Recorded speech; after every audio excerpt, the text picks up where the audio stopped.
Hi friends, it's Dark here. Hosto de Taquiendo de Famioso de Peopleoples, and also known as Mr. Guy. I'm Mr. Guy. They sometimes call me that. Who calls me that? Well, nobody that I can think of at the moment, but I'm sure it's nevertheless the case. But why are you so sure, Eric, if you don't have any reasons? Just how I roll, with certainty, I suppose. There. That's how I want it, sort of. That way I can pull something else in here if I wanted to. Why is this heater coming out of the air conditioner thing cold? It seems like it's not heating but cooling. I'm concerned about that. Deeply, deeply concerned. I gotta say, I couldn't be any happier with the way that the hijack attempts played out. It's like, and it's such a textbook INFJ thing that the way this shit played out yesterday. Lightbulb is an INFJ, and she has that sort of sense of timing and everything that INFJs have. So she started contacting me about the Raw Room at the right time, after Becky had made it such that I decided to clean out that nest of toxicity, And so I pursued the various things I need to do with whereby to get control of the thing again. But the thing is, the way that Lightbulb had sort of laid the groundwork for this whole thing made it such that as I was going into battle, basically, against Jane and Becky, who both are fighters, battlers. So you've got this battle royale about to start here between me and Becky and Jane. Now, Becky and Jane are desperate to have me engage with them about it. They want to talk about it because they want to dissemble, It's like there's nothing to talk about anymore. Once you punch somebody in the face, there's nothing to talk about anymore. It's like the arguments are all over, and the guy who gets punched wins all the arguments from that point forward, if they have any competence whatsoever. So, I always have as one of my sort of techniques in life, depending on who I'm dealing with, provoke them into punching me. That would be great. Hi, Rusmos. Well, that's what happened with Jane and Becky, except I didn't provoke them into punching me. They just couldn't stand the fact that I am me, I guess, or something, and crossed lines. And then once you cross those kind of lines, you no longer can win any arguments about anything with anybody. So that's why you don't ever cross those lines. That's exactly why. Because you don't want to lose all the arguments about it.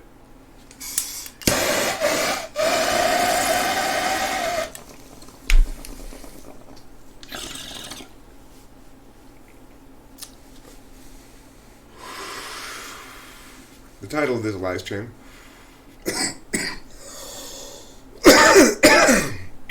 I couldn't think of a title. So I just went with this. After all, when titles fail, we still have to live stream. That's the point. When titles fail, that's not a good reason to give up on life, Bruce Moose. Just because you can't think of a good title for your newest song doesn't mean you should throw it in the trash. That's the message here.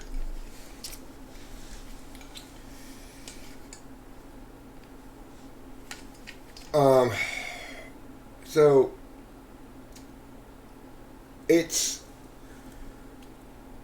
really interesting to see the way the slabs let things play out in general. Because after this, as they're going to this battle against Jane and Becky, you've got three warrior type people who are ready to go throw down. And it looks like, oh Jesus, this is going to be a battle. And then what happens?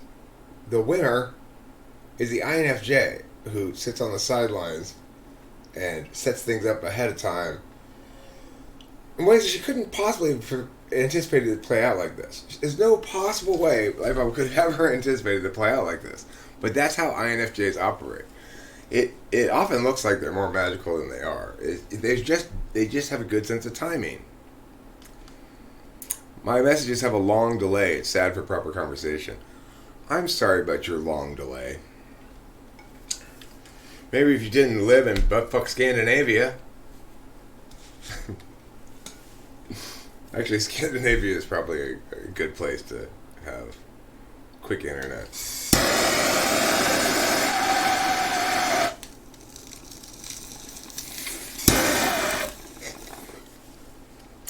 I bet few people have ever said buttfuck Scandinavia before. The proper term is buttfuck Egypt. In America, anyway, this is an expression we have. He lives out in buttfuck Egypt. I don't know if you guys are familiar with that expression if you're not from America. Or has most of you ever heard that expression before?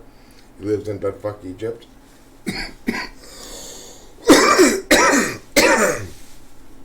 Well, the takeaway from that expression is that you can put buttfuck in front of any place and it renders it into like a place with it's out in the middle of nowhere. So Scandinavia. Scandinavia? So I take some satisfaction in knowing that going forward, there's a decent chance that on any given occasion, Becky and Jane will both be kicked from those rooms forthwith as soon as they show their persona non grata faces around. You've only heard of Buttfuck Belarus? I've never heard of Buttfuck Belarus before. Am I retiring my old channel? Yeah, basically. And the reason is because YouTube won't recommend any videos from that channel anymore, basically, because I got strikes and stuff. I mean, shadow suppressed, as they say. Which, you know, it's like, it's not that I totally don't understand that either. The problem is, when they switched over to sort of a new standard of content policing, I didn't adjust. And so I got a warning for my C.S. Joseph video. And that was all it took for me to cease to be recommended videos, to be in any recommended videos. And after that, I got another bullshit strike. The first one was not exactly bullshit, you know. It's like I did, in fact, use abusive language about C.S. Joseph. And it probably does violate terms of service under the new, or community guidelines under the new community guidelines. The other thing I didn't understand when they changed it was that strikes no longer went away ever. That seems to me the biggest change. It's like, it used to be 3 months. I got that warning and I was just like, well, whatever, it'll go away in a few months.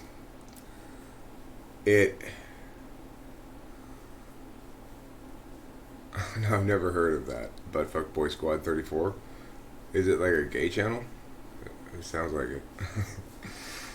You got boy in something, it always makes it sound gay. Not that I am dissing that at all.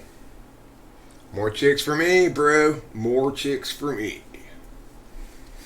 I only need one chick. I gotta tell you, it is also really gratifying being with Rachel in general. As always, I feel this way.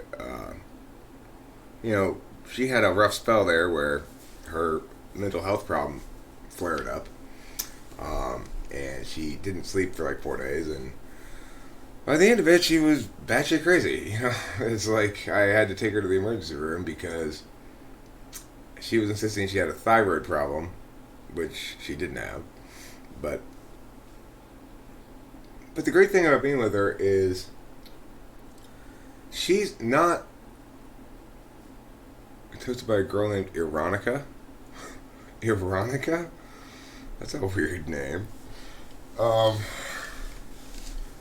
You know, it's like when she comes out of it, when we get her having slept, once she sleeps tonight and she's normal again, she's there's not a shred of accountability avoidance syndrome in her.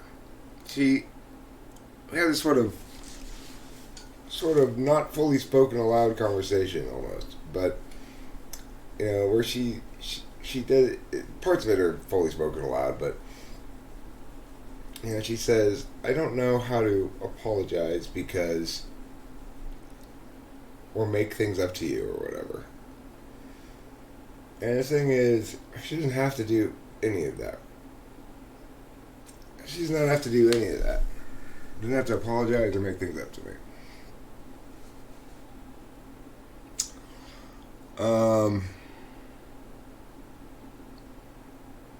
Because, this is the thing. She does have to acknowledge that, like, on some level, that it's a burden on me and that it's not my fault. That it's her fault. That's all. That's it. And then all of a sudden I feel so good because I understand how there aren't very many people in the world who are as right as I am about stuff like this. Rachel's an amazing person. Just the best girlfriend I could ever possibly imagine having. And part of the reason why is because she's an INFJ who has to be vulnerable sometimes. Most INFJs don't, and they don't like to be. But I need somebody else's vulnerability so I can be confident that I'm uniquely valuable to them. And I am uniquely valuable to Rachel. I understand her. And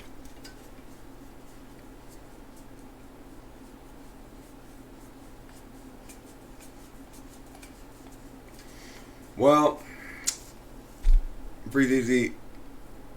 We have to assign him penance if we're going to forgive him. A certain number of Hail Marys or Mother of God, Hail Mary, Mother of God, or what's another one of those things that you have to say? Our Fathers. You say 12 Our Fathers and 10 Hail Marys, and then you'll be forgiven.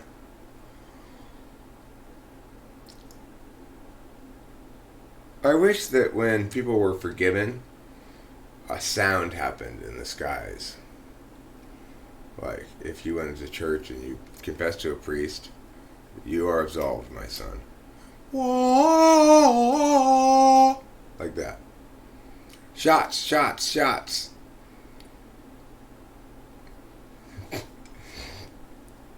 I'll tell you what's a catchy song, actually, a good song. I don't know if it's exactly super catchy, but it's a good song. I made it onto Snappy Tracks.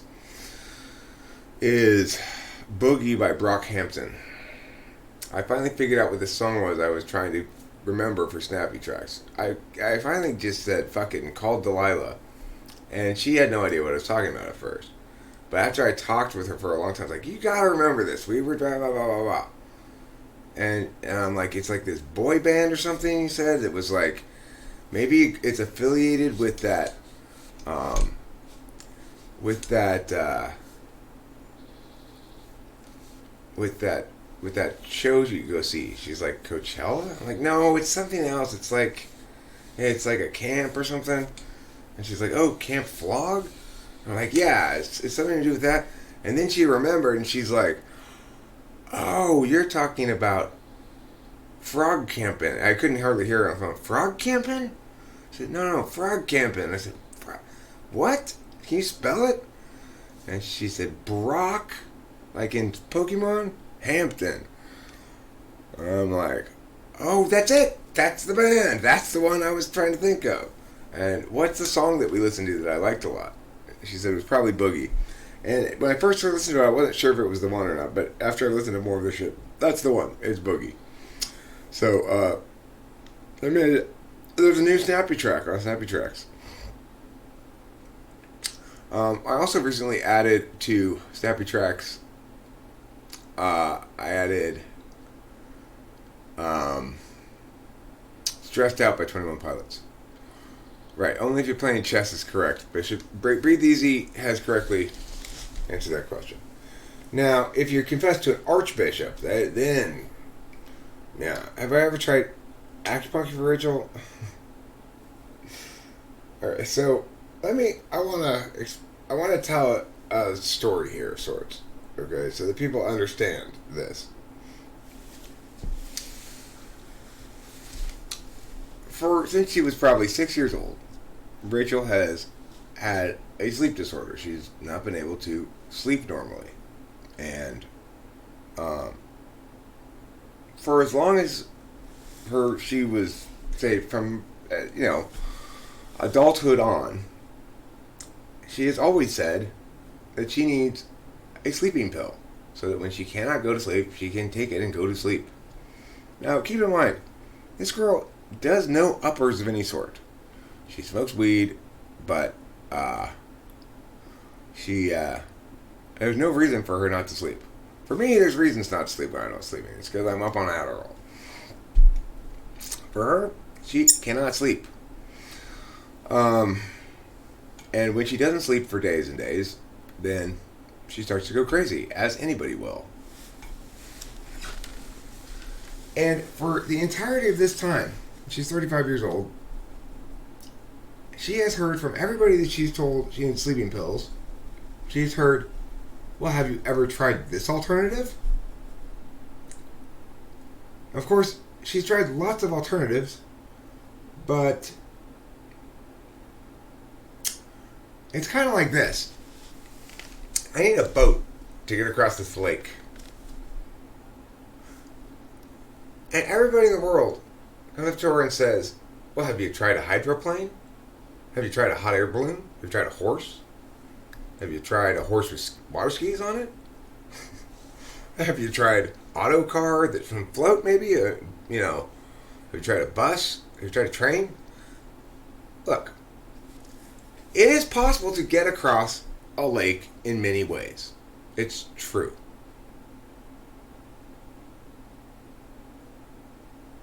Breathe easy? No. I'm not trying anything other than a real fucking sleeping pill.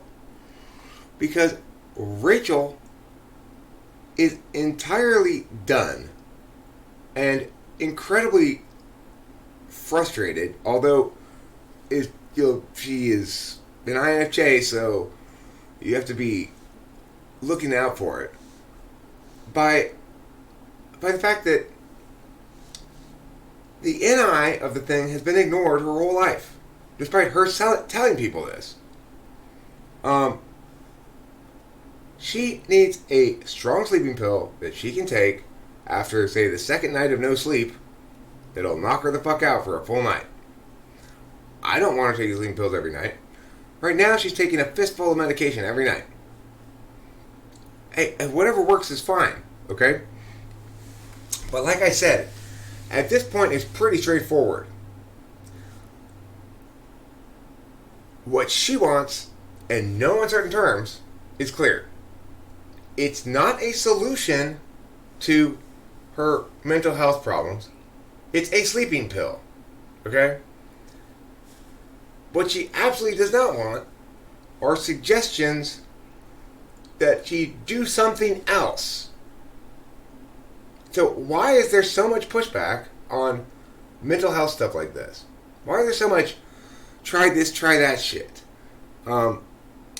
There's not any lack of clarity here as to what the problem is. She has a sleep disorder, and in order to cure her sleep disorder, she needs, what kind of pills? Sleeping pills, of course.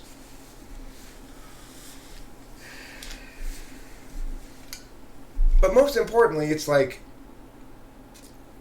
if I went into the store and told them, I need non-dairy creamer, or I did go into the store and get non-dairy creamer today. I didn't tell them anything, but if I go into the store and get non-dairy creamer, they don't go, well, why don't you try milk? Why don't you try almond milk? Why don't you try wet non-dairy creamer instead of powdered? Why don't you try drinking your coffee black? Because I don't want any of those things. I want non-dairy creamer that's powdered. Rachel doesn't want anything but what she says she wants. And she has good reason to want it. It's not like she's some sort of drug addict who's trying to abuse drugs, like that make you feel good. the one drug they gave her that supposedly is a mood stabilizer, she doesn't like it. She doesn't like any of these drugs.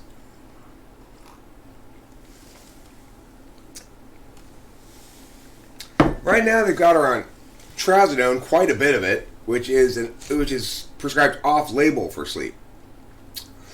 Most people, if you took the amount of trazodone that she took, you'd be unable to get up and pee. You'd wet the bed. She takes trazodone and Seroquel to try to make her sleep, and lithium.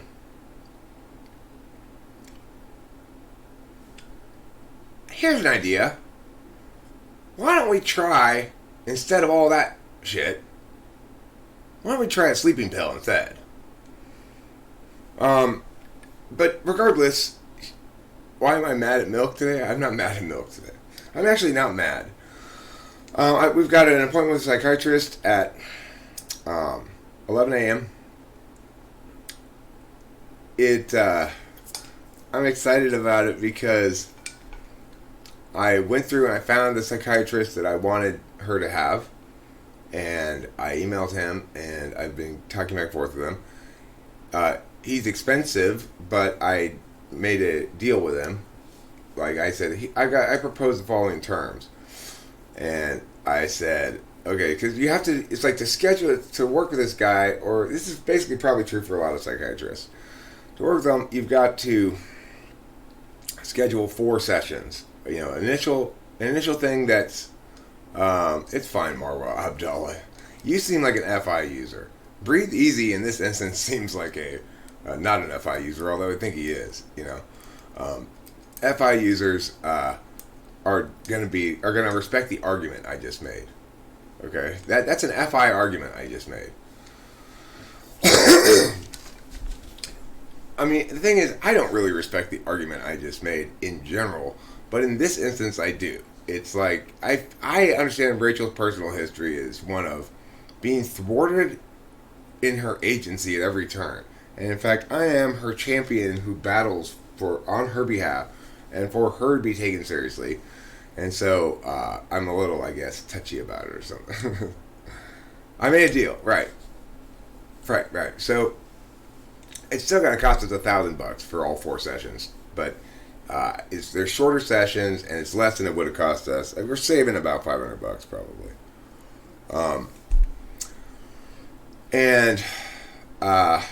I made it for shorter times so that it's like he's getting basically the same rate. We're getting less time. I'm having to buy less basically.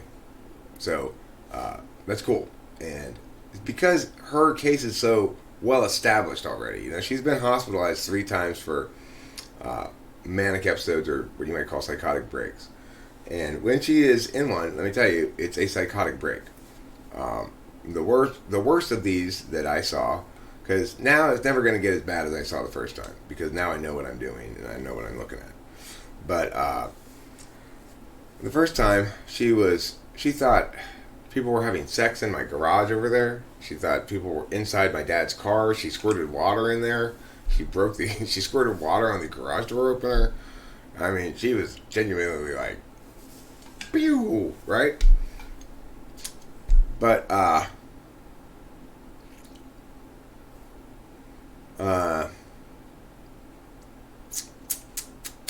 what was I saying? Oh, right. So, anyway, we got that appointment at 11 a.m. this morning, and I'm gonna stay out of the appointment entirely because it's like I've been talking. Basically, it's been me talking to the psychiatrist heretofore. I'm sure the psychiatrist is like, "Oh my God, this guy is gonna be such a trying. I'm here to help her, but he's gonna be the one who's in." No, I'm gonna stay out of the way entirely until towards the end or unless I need to chime in. I mean, I'll be here if Rachel wants me to chime in. I will defer obviously to her in general on everything related to her. To the extent that I can, right? Oh, we're not going anywhere either. I negotiated this for teleconference. So we don't have to leave the house. We don't have to go anywhere. I've already filled out all the papers to give him access to her medical records and stuff like that.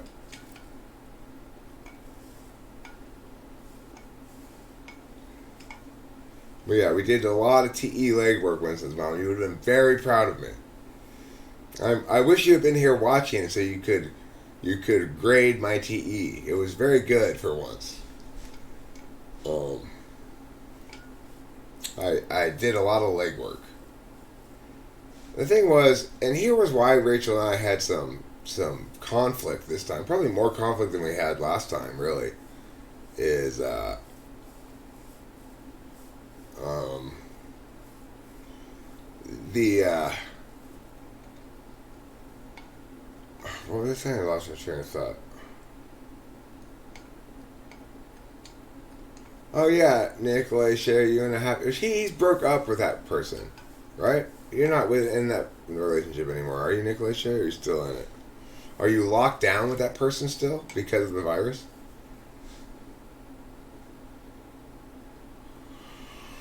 He's a psychiatrist. Uh,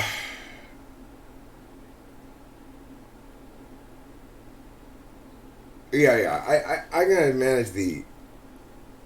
I'm gonna manage all the realities of this as carefully and well as I can. Um, you know, I got a psychiatrist who specifically is a guy who works with sleep disorders, bipolar, and one thing uh, I liked was that he agreed with me that right away that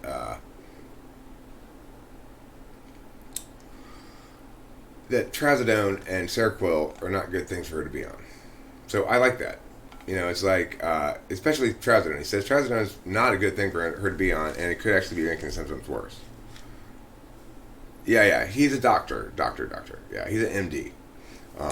So, you know, that's why he's expensive too. The thing is, what I thought though is, this costs the same as fixing pee-pee. The same cost basically. Pee-pee costs $1,000 all told. By the time we went and got the bandages replaced, that cost 40 some odd bucks, and then it ended up costing, I'm sure, pretty close to $1,000 to get it all said and done. Maybe $850. To get pee fixed up, and she's so much better now. By the way, her foot is like, doesn't even look like it has any wound on it anymore. She barely favors it at all, and that was totally worth it. That expense was worth it. My cat's healed. I'm glad I spent the money on it. I feel grateful that PP's okay. I feel grateful to the vets for fixing her. So that's a story with a very happy ending. I was really worried about her, and she's fine. She's right there on her. She likes to, if you put one of these little square cushions down someplace, she'll always find it and sleep on it. It's like how cats like to sleep in the middle of things and stuff. I had a cat in Laverne Mason who did that. He liked to sit in the middle of a circle. If you he had this metal circle thing that was used as the base for a fire pit, and Mason would always sit right in the middle of it. It's like he wanted to be Kitty in the middle of a circle,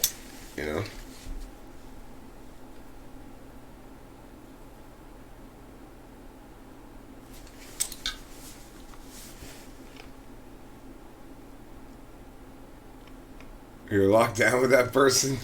How's that going, Nikolai Shea? Are you loving it or hating it?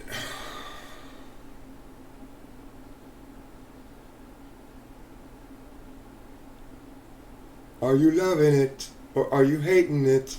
Or are you waiting that time again? Or are you thinking that it's a blinking bat? Or you blinking bat, bada bin? I'm going to take a cigarette break and play this song.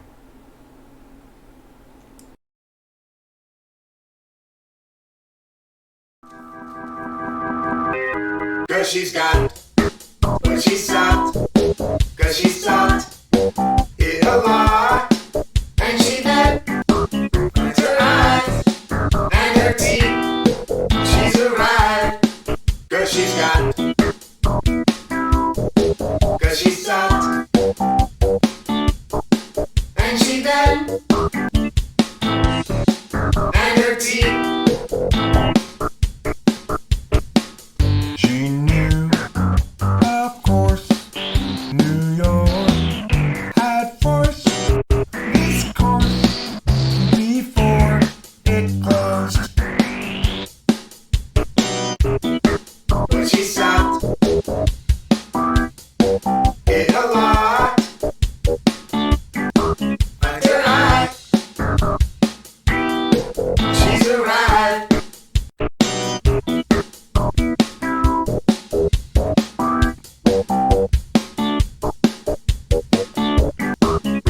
trip. She's burning still. What came before? Of course, New York had forced this course before it closed. 'Cause she's got what she sought. 'Cause she sought it a lot. And she then finds her eyes and her teeth. She's arrived. 'Cause she's got. 'Cause she's got New York. 'Cause she's got force. This force. She's got.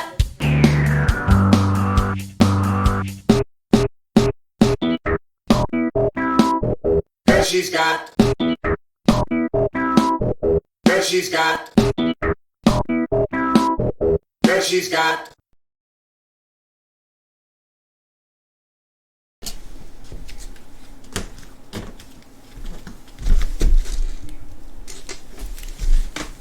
Hey, hold on. I'm only half done with this cigarette.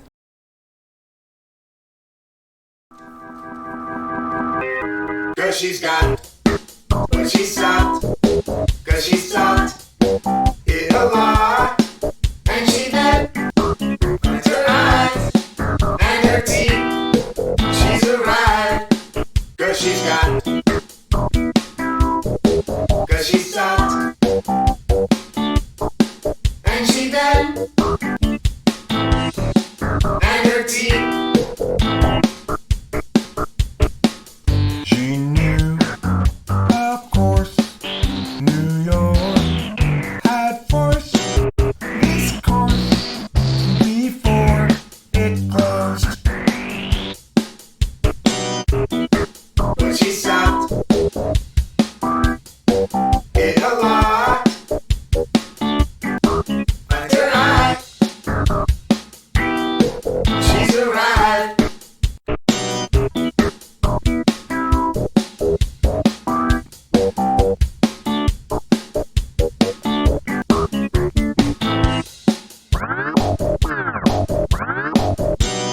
Although arrival will interpret, she's burning still. What came before? Of course, New York had forced this course before it closed. 'Cause she's got what she sought. 'Cause she sought it a lot. And she then finds her eyes and her teeth. She's arrived. 'Cause she's got. 'Cause she's got New York. 'Cause she's got force. This force. She's got.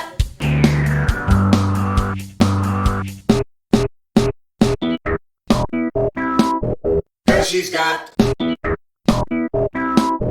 'Cause she's got. 'Cause she's got.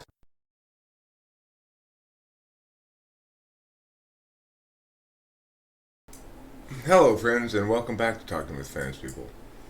That song was called "Before New York Before It Closed." Meditation cigarettes should be a thing.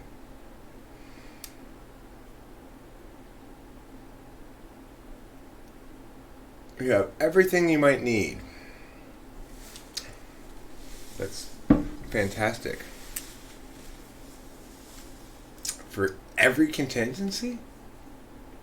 What if there's an invasion of alligators into your home? You prepared for that? Do you have bear spray? Have you stocked up on bear spray? Because you never know when you're going to be attacked by bears. I don't think you have, Winston's mom. I don't believe you're really ready for every contingency.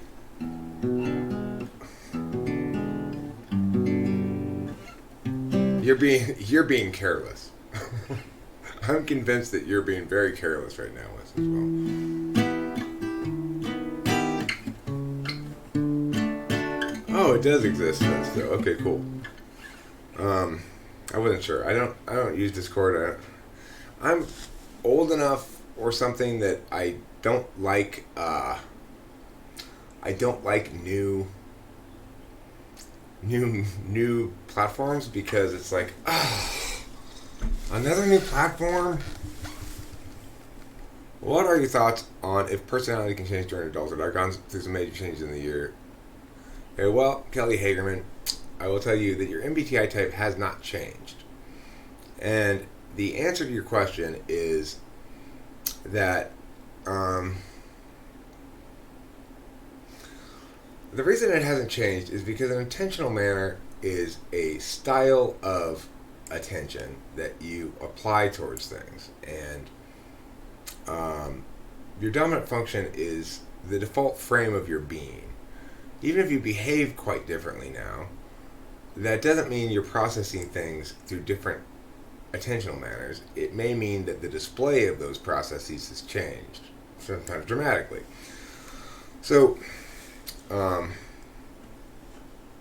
don't know how recently you got here, but my girlfriend has a mental health issue, and periodically she has episodes where she's definitely not herself, in the sense that she's crazy, but she nevertheless is still an INFJ, and she's still using NI. When she's being crazy, her NI is running amok. In fact, she's not using NI well at that point, but she's using it. And when NI runs amok, what happens is I had a great example of NI running amok the other day. I was talking about it with Rachel, but it doesn't come to mind at the moment. There's plenty of examples of it. It's basically when you start getting into conspiracy theories and stuff like that, that's NI run amok. When you start thinking there are dominant elites ruling the world with shadow string pulling, that's NI run amok. In other words, not everything has a singular holistic explanation that that resolves all your questions. Lots of things don't. So the point is, though, her NI can display very differently. It displays as intuition, and it displays as crisp intuition when she's herself, and it displays as paranoia and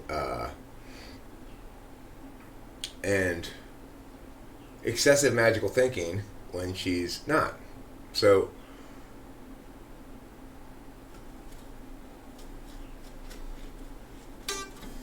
yeah, I know. Well, her neuroticism level is going down as I continue to be explicit about this whole thing, which is, I don't view this as a real problem. I don't view this as remotely close to a deal breaker, and I don't hold her responsible for things she says when she's in that state.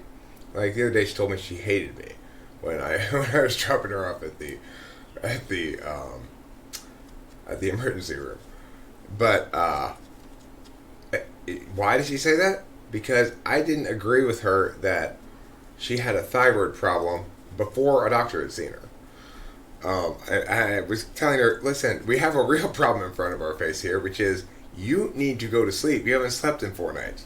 And as a consequence, that's our problem at the moment, Rachel. It's not this thyroid problem you're imagining. Now, it turned out she did have an actual problem, and I never really doubted that. See, that's the thing. I also respect the fact that even when she's nuts, she's still a human being, and she's not completely detached from reality. And that's a tricky line for me to walk. I want to always respect her agency and her interests, and sometimes those things are not necessarily aligned. So it's a tricky line to walk. But I really believe I'm the only human being in the world qualified to deal with this, because I understand what's going on. I understand how she's been railroaded. I understand that just because she has a mental health issue doesn't mean you shouldn't listen to her about what's best for her. And nobody else seems to understand that in her life. I mean, other people do, but not in her life necessarily. She's been encumbered by these controlling accountability avoidance syndrome people.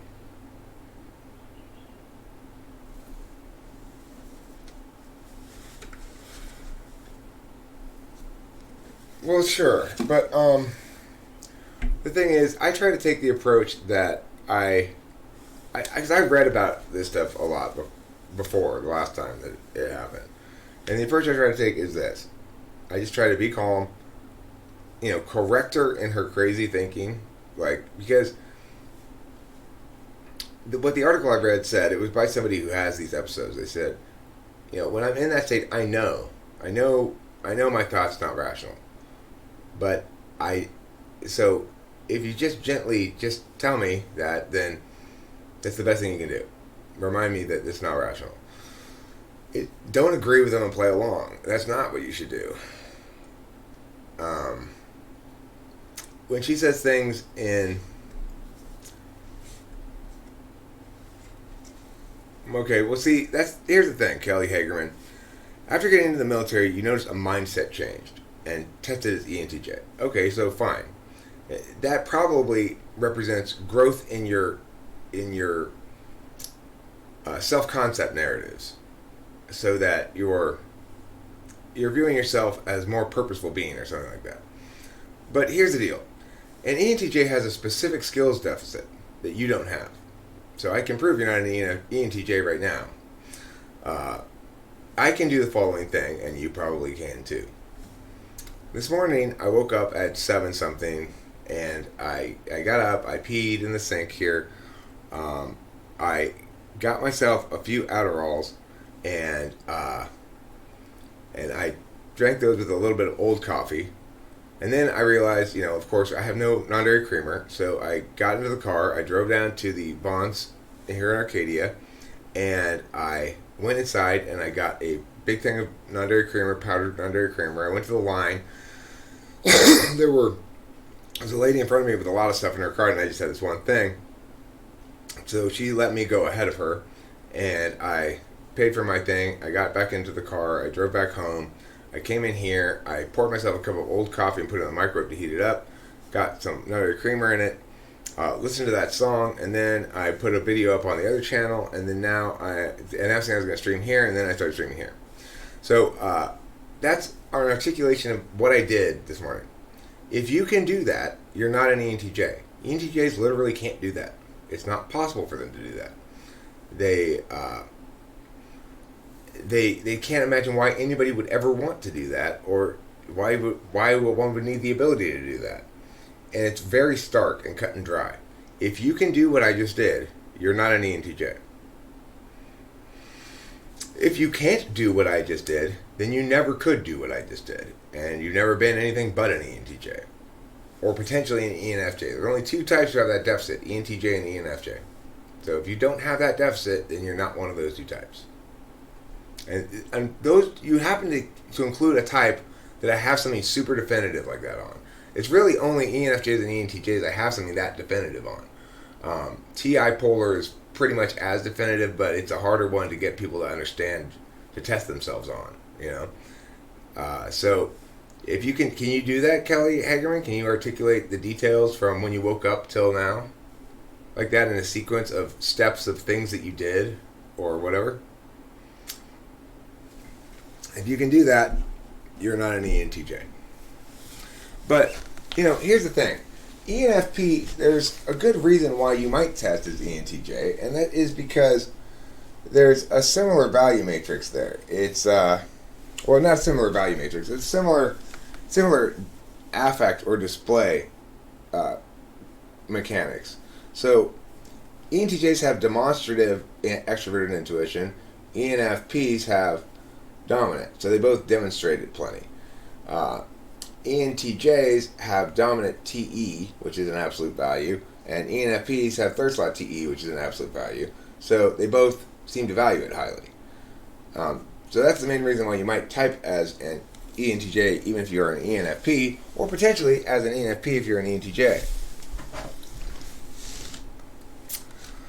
But no, you don't change your type over the course of your life. And the thing about it is remember, the definition of personality is those aspects of a person that don't change over the course of their lifetime. So definitionally, personality doesn't change, even if you're not looking at it from a cognitive function angle. Well, that's normal for fourth slot SI, Kelly. I have a spotty memory for insignificant details as well. It's not about the significance of the details or anything like that. It's about, do you keep track of your own experiences, like I do, or for example, here's another quality of SI users, or possibly fifth slot SI as well, but definitely not seventh. I extrapolate out from my own experience to meanings. So, let's say I see Rachel deal with a certain thing. Okay, well, for example, one time I had something sitting on the passenger seat of the car, and Rachel was going to get into the car, and she said, do you want to keep that there? Now, obviously, what she meant was move this thing. But because she's an INFJ, she has FE as a tool function and is always looking to FE coat shit, right?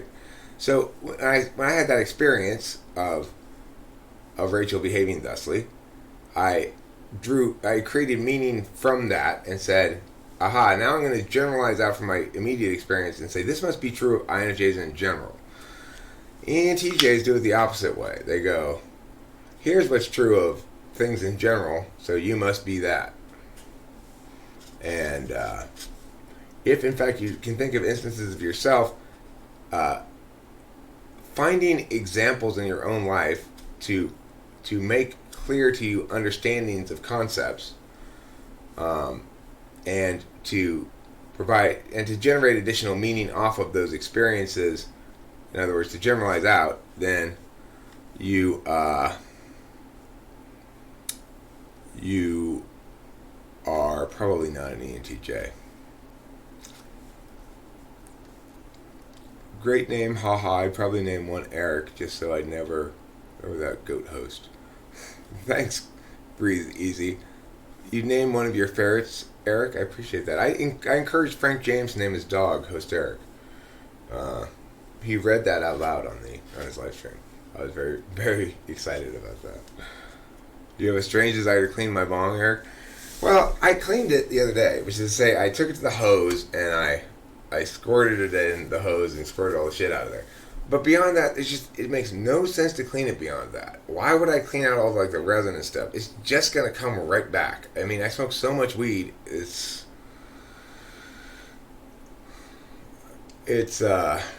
just there's no point in cleaning it. Thank you.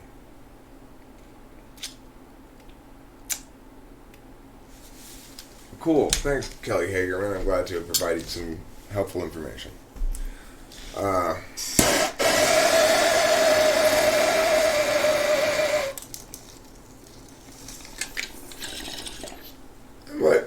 My approach to that sort of thing has improved a lot, by the way. Here's an example of it right here. I just was struck by the fact that those kind of questions used to evoke rather angry responses from me, or dismissive or contemptuous responses like, no, Kelly Hagerman, no! People cannot change their type, okay? God! But nowadays I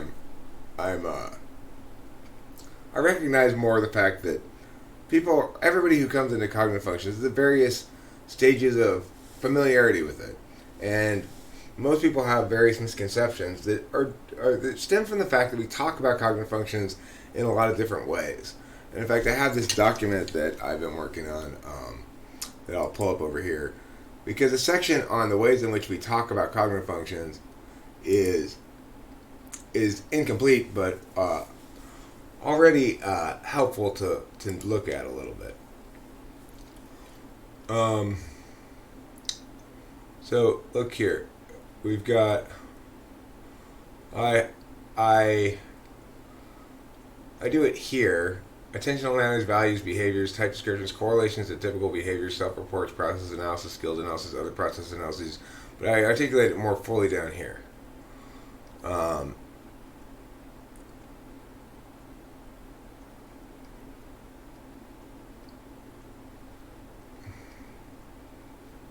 So these are, we talk about them as criteria or values. So the criterion for TEE might be called, oh, I'll read this thing out loud. Let me make it smaller though so I can see everything at the same time.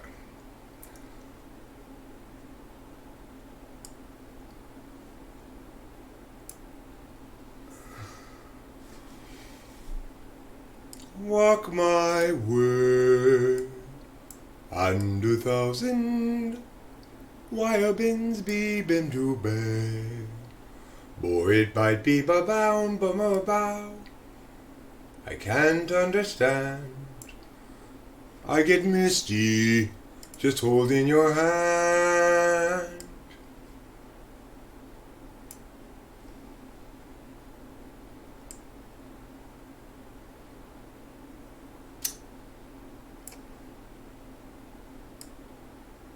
Okay, so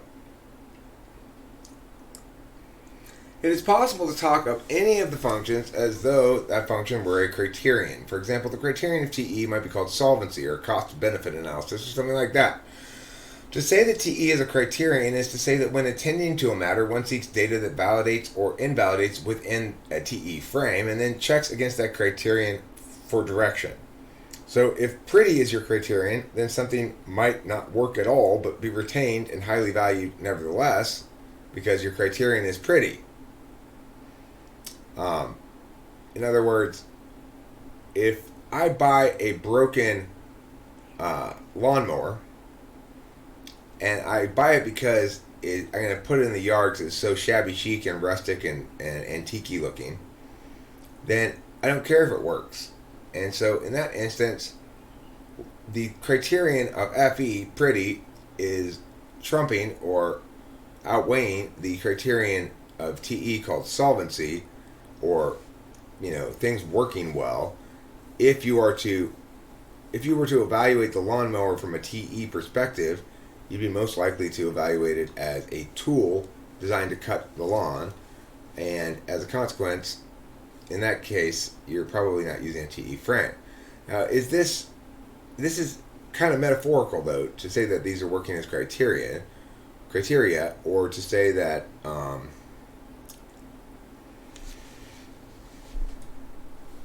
well, the thing is also, Kelly Hagerman, if you're an ENFP, FI, your introverted feeling, is actually instrumental. It's an instrumental value. You don't inherently value it. If and when your feelings run afoul of extroverted intuition or extroverted thinking, then you prioritize extroverted thinking or extroverted intuition and not your feelings. And you don't really have a big problem with letting your feelings about it go. So I would say that it's not completely incompatible with ENFP to feel some ultimate, like, non-absolute valuing of your own feelings. Thanks, Breathe Easy. You make it so easy for me. Functions. When we talk about functions as functions, this is the least metaphorical way to talk about them. Then we treat them as processes initiated to do work on at least two objects on at least one field. For example, use your TI and tell me if this is valid, or use your FE and tell me if this is awkward. In both sentences, we talk about the function like a function, but only the first instance is correct. TI is a deliberative function and actually validates. It's NI or SI that knows things, so it would be NI that would know if it's awkward, but it would only know it if it were paired with FE. Because NI and SI are knowing functions, while FE is an interface function. It would be correct to say, use your FE and schmooze that guy. Behaviors. When we talk about functions as behaviors, we say things like, he was so NE last night, babbling away, or that thing you just did is very FI. Objects of analysis.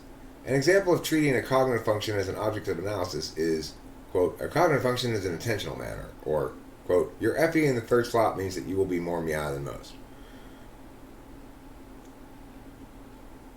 I mean, I'm not sure if this one counts, actually. This is more like mechanics analysis. It would be,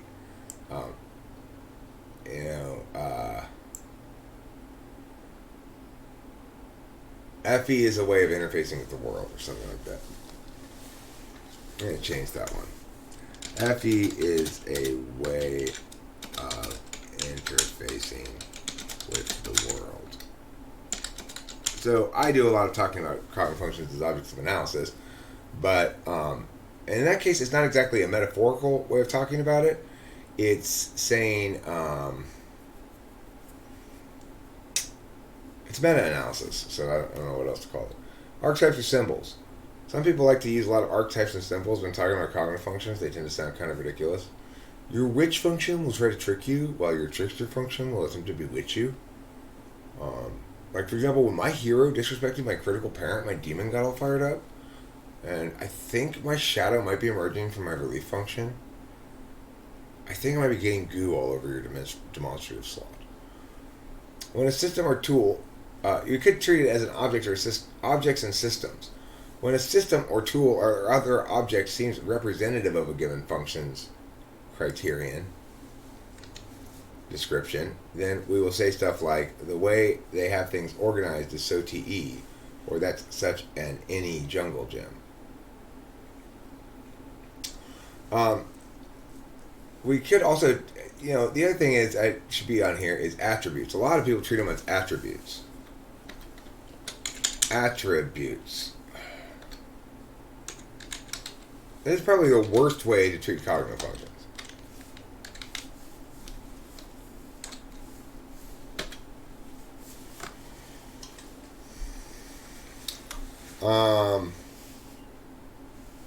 Attributes. So,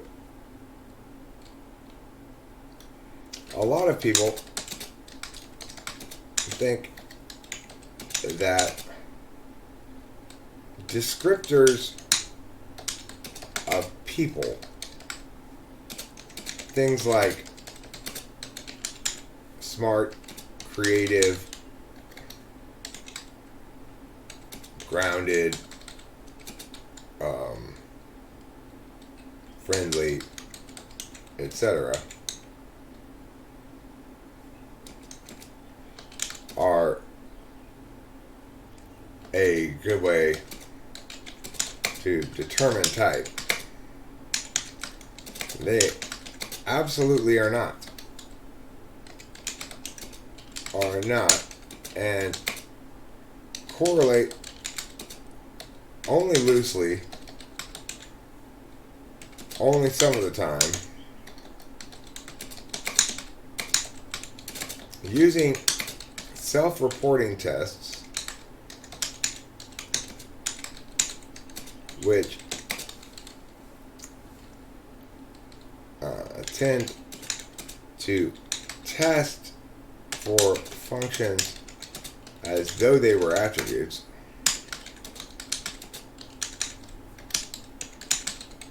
is as likely to produce incorrect results as it is to produce correct ones, at least as likely.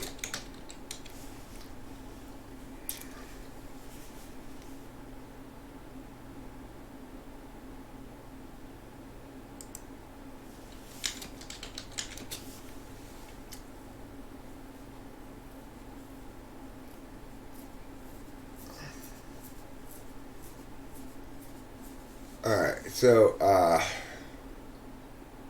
the thing is, so to go about this further, let's explain further.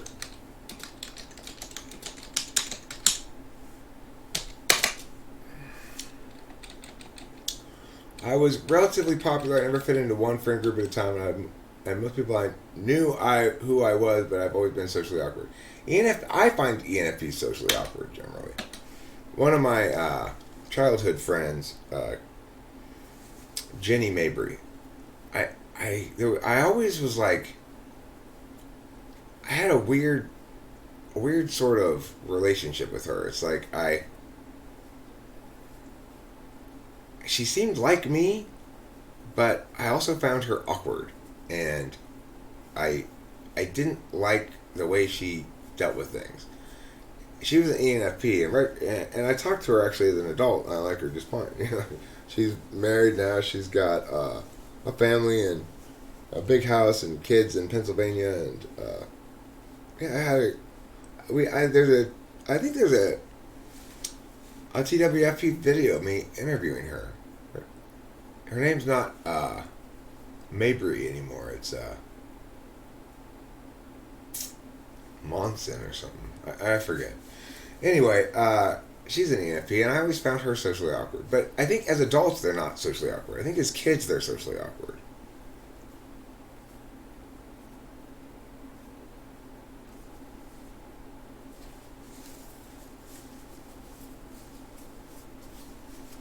So, to explain further on the attributes,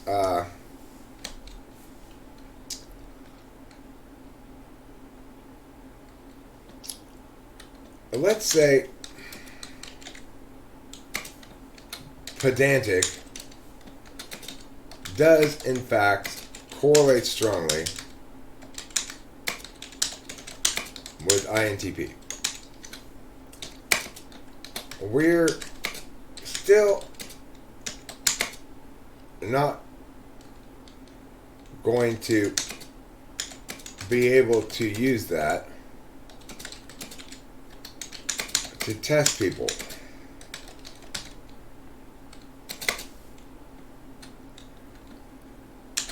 The people, actually, that would be a good one. You know, actually, pedantic is a good one to use. The reason is this. Here's why pedantic's a good one to use.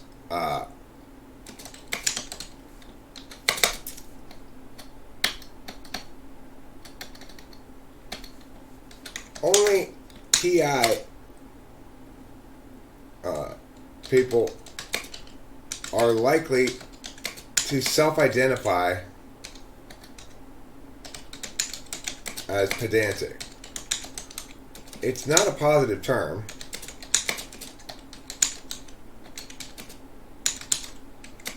Therefore,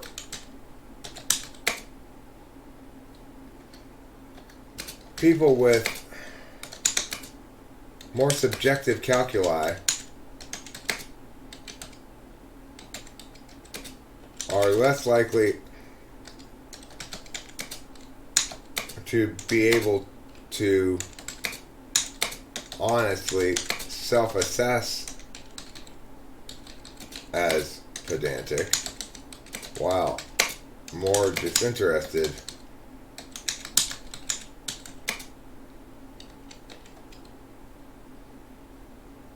calculi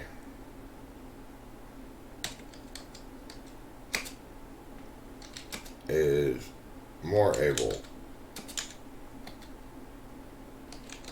to honestly self-assess.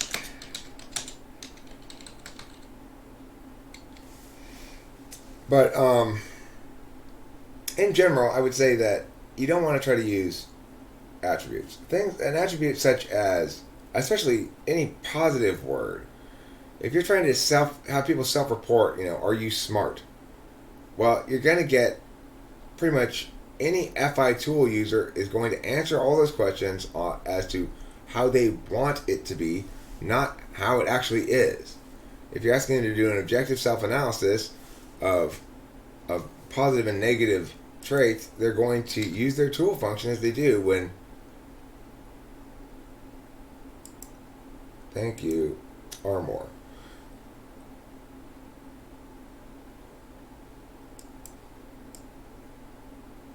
I'm going to put XXTPs instead. XXTPs are all the TI using 1-2s, right? INTP, ENTP, ISTP, and ESTP. Yeah, that's it. Okay, cool.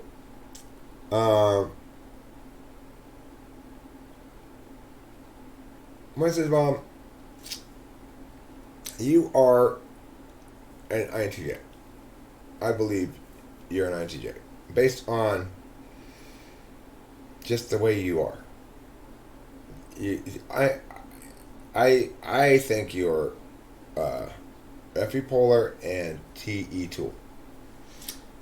And I don't think you're an SI Dom. So, that makes you an INTJ.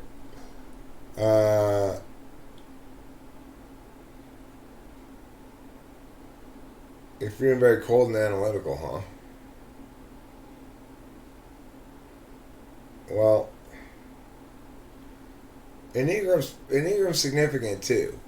Like, I'm a 784. I happen to think I got very lucky in terms of both type and Enneagram type. I heard Rachel say the other day a little NI bomb, which I was like, wow, I hadn't heard that. That's true, and it's something I had not thought before, which was a very simple thing. Eights always get their way. And my response to it was, wow, that's interesting. I hadn't thought about it in those terms. Um, and cool, Winston. I'm glad it makes you happy for sure. I am, after all, third slot FE. Uh, anyway, I said, I think 8 in the second slot you're better off getting your way all the time than 8 in the first slot. And the reason is because 8 in the first slot is my day's going well so far. Thank you for asking. 8 in the first slot makes people on guard. You can tell an 8's an 8. They got this sort of vibe of I got my eye on everybody here. You better not fuck up around me, Whereas a 7 first, it gives the opposite vibe. That I'm harmless and, maybe a little naive, maybe somebody that could be exploited or something. But the thing is, the best way to win and get what you want in general is to lay low, I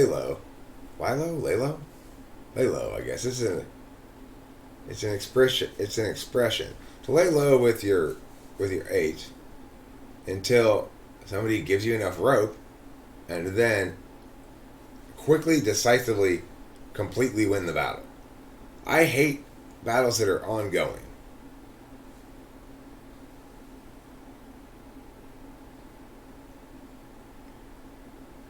Look, the thing about pedantic, the reason it's a negative term is not because knowing everything is bad, but because like ignoring the audience's interests is bad. It's kind of like a poor media decision is what it means to call somebody pedantic. They're making a poor media decision. They're telling us more about penguins than we want to know. As my mom used to accuse my dad of. My dad is pedantic too. He's an ESTJ though, and that's probably why I understand the word pedantic as I do, which is, my mom was always attentive to the FE end of things. You're telling us more about penguins than we want to know, David. When my dad would start going on and on about now. The battle of blah, blah, blah, blah. He likes to talk about battles and stuff sometimes, where he'll start explaining a battle. Alpacas are so cute. You're absolutely right about that. You're waiting for your family to pick you up so you can clean their house? Oh.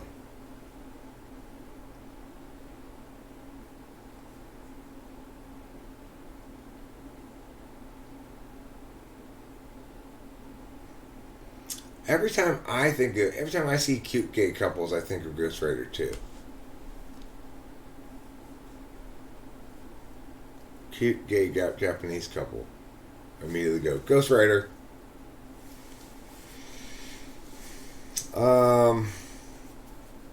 Yeah, I see pedantic as a word that's critiquing FE failure of, rather than a critique about knowledge for itself. But that may be I'm not really understanding how other people connote it because of my personal experience. I'm not sure. Do other people get that same connotation from pedantic?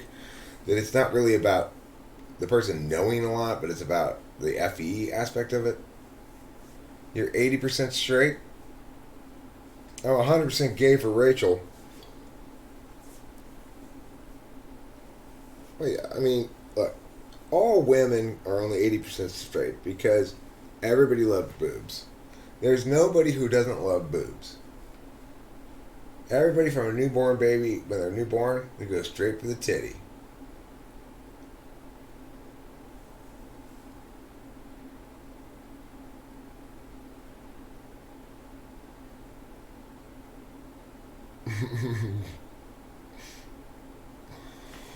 For most of the world's history, pedantry has been considered a noble calling in Western culture. It's only negative in a setting unfairly ruled by FE. Unfairly ruled by FE? I mean, look, it does put a burden on the knowledgeable to consider the experience of the other when disseminating their knowledge. But is that really such a bad thing?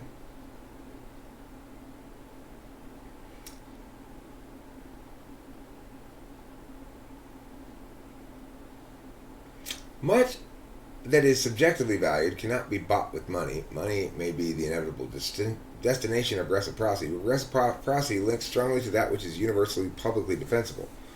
Individuals will always also have consensual mutuality, where no exchange is made, but where instead the interaction is self-present to the desired outcome.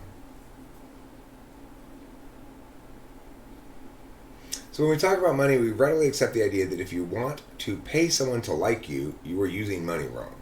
That's not possible because someone's feelings don't comprise a service, nor a fungible good, nor non-fungible good, and thus aren't subject to instrumental exchange. On the other hand, I can pay someone to act like they like me because that's a service, and services are among the things money can buy. Okay. So the point is here, let's talk a little bit about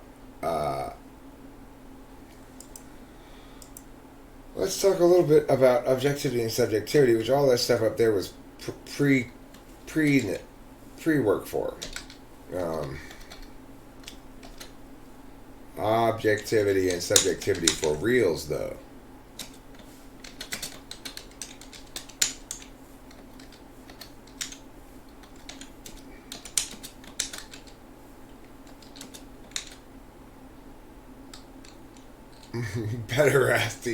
Pederasty is very different, right, than pedantry. Is that the SE form of pedantry? I don't think so. I think that's the. Who was that guy who painted the people in Tahiti? Was it Rodin?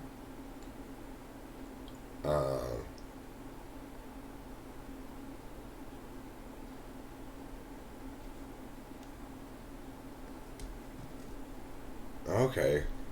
Where's one there? For reals, though.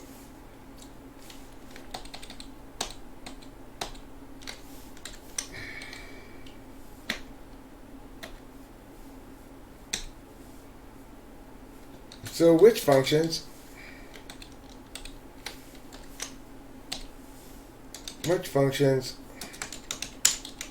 are objective and which are subjective then? Answering this requires us to define things purposefully.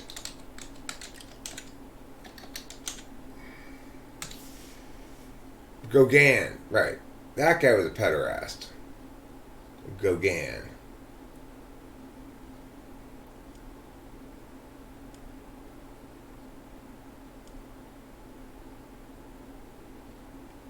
Alright, so,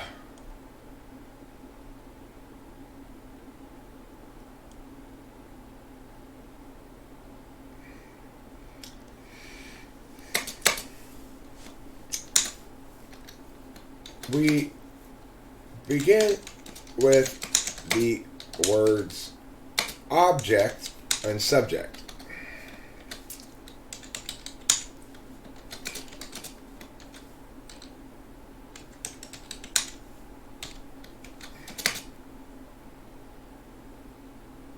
An object is a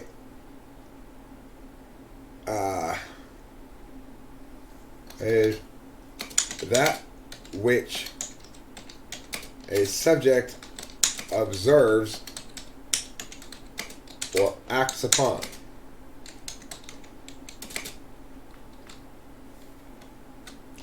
Things that are of the object can be called objective.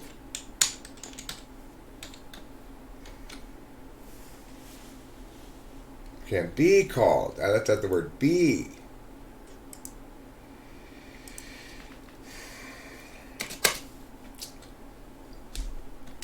So,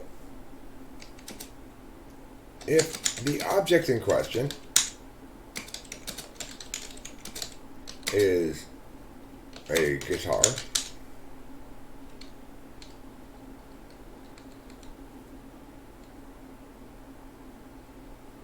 I can make various statements about it.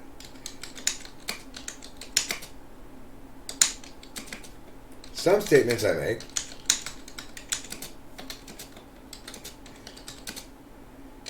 are about the object itself. Others are really about me.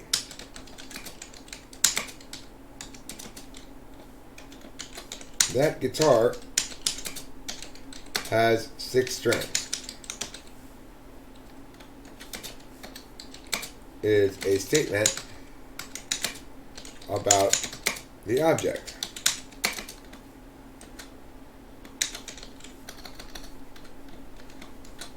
I like that guitar. Is a statement about me.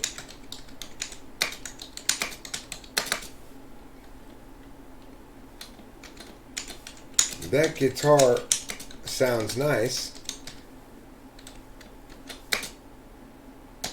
is something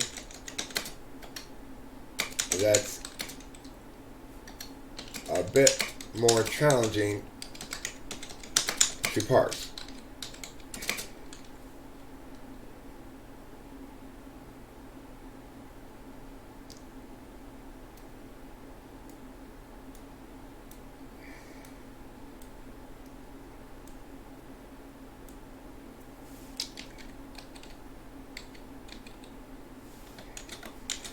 That guitar looks ugly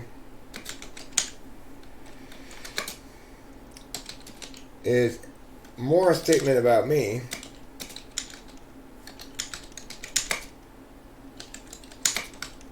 than it is a statement about the guitar. Our guitar sounds nice.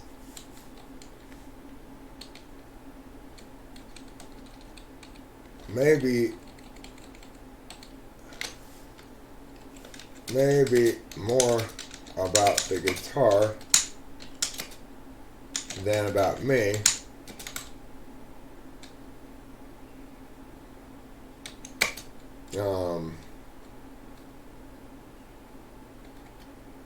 But it's hard to be definitive here on this point.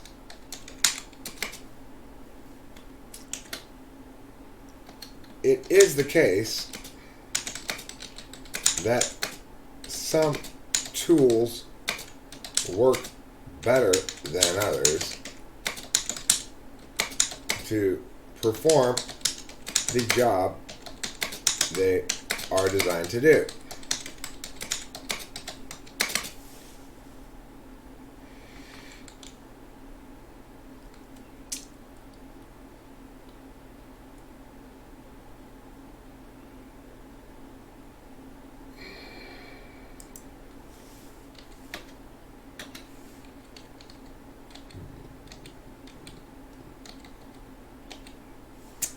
In other words, a more expensive guitar is more expensive for a reason unrelated to the experience of individual thinking it sounds nice.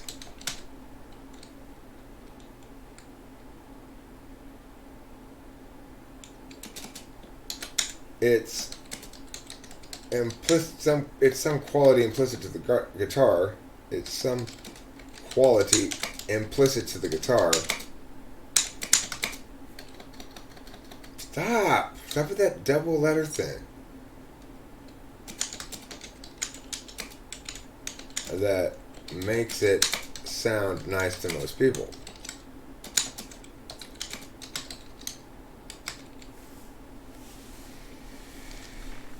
Okay. So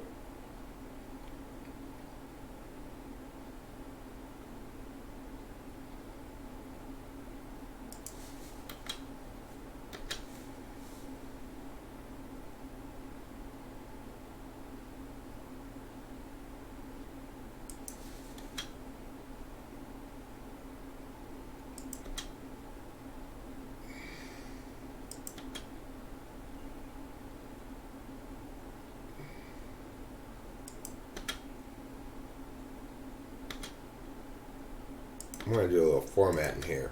I'm a formatting Conradin. You know, I really am quite fond of my band name that I came up with, which is it's called Taciturn Tad and the Tossy Turns. This is a band name I came up when I was tossing and turning in bed one night.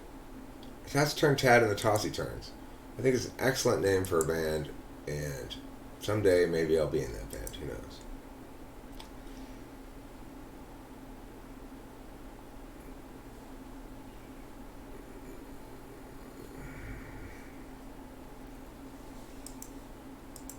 Okay. So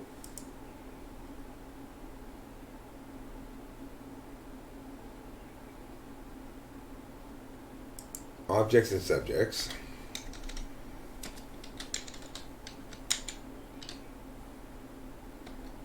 Talking about objects. That's what this should be titled. Talking about objects. The most exciting thing one can ever do is talk about objects. We begin with the words object and subject. Object is that which a subject observes or acts upon. Things that are of the object are objective. One at a time.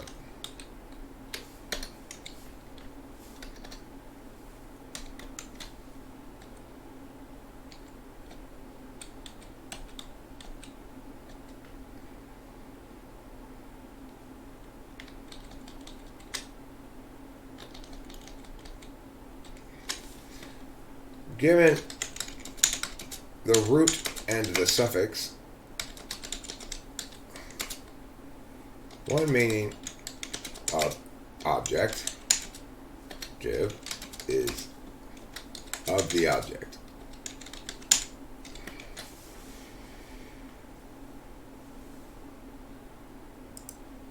Example.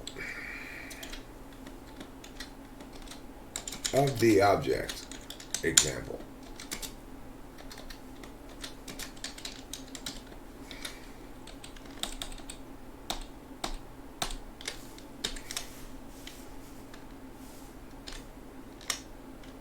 Yeah, like that. I like quilts. I like quilts and I cannot lie. These others can deny. I Like Quilts and I Cannot Lie is a great song. I suddenly feel sick.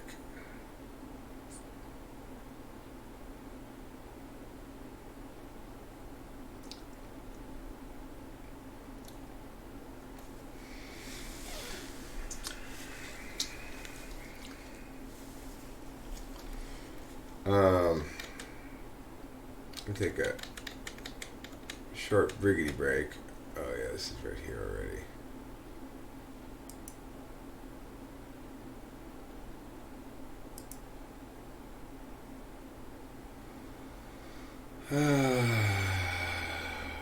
Oh.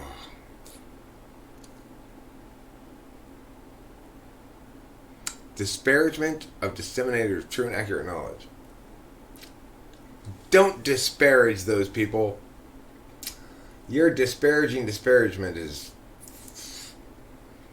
well, it's like the worst horse and carriage ever.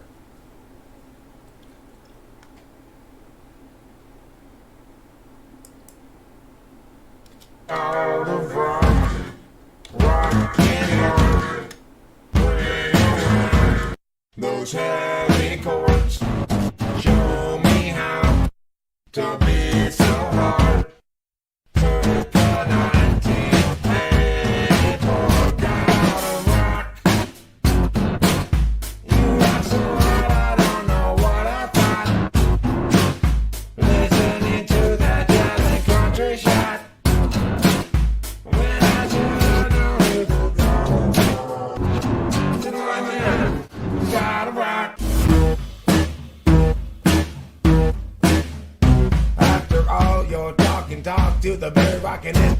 Gotta rock, I roll. Roll your pancakes on my junk. Oh, rock your uncle up too much wine. Oh, rock those pancakes for your lunch. And oh, roll up in front of you in line. I'm the guy to rock. Like a rockin' block, a rockin' block. Separate the Lord to rock a like I know. So few who do to rock, God knows that you do not rock. Just like this rockin' every dock. After all your talk to the very rockin' it. Gotta rock, I roll all night. I rock all day. Read yourself like every day. Have your brunch, don't interrupt my rock and roll. Blow your mind. I rock your mimosas like it's mine. I roll your pancakes on my junk. I'm gonna pop for your lunch. Gotta rock. A rockin' shock. A rockin' flock of rockin' blocks. I pray the Lord to rock a lot. I am the God of rock. So rock is rockin' every talk to. After all your talking to the rockin' it. Gotta rock, gotta rock, gotta rock, gotta rock, gotta rock, gotta rock. To know the right time when to make a move or stand aside is the time of more or for your life.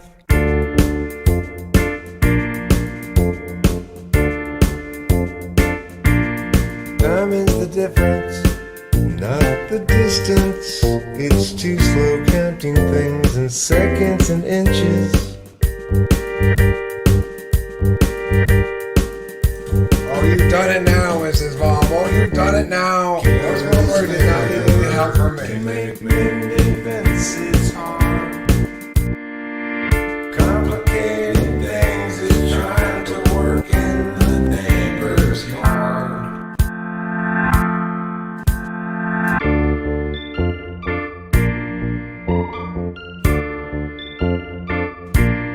Time is the difference, not the distance. It's too slow counting things in seconds and inches.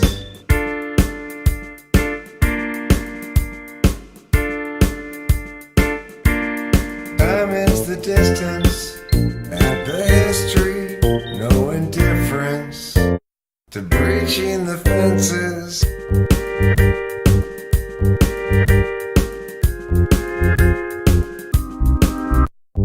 Careless failure can make many fences hard. Complicated things is trying to work in the neighbor's yard. Time is the things, the things, the things, the things, the things, the things.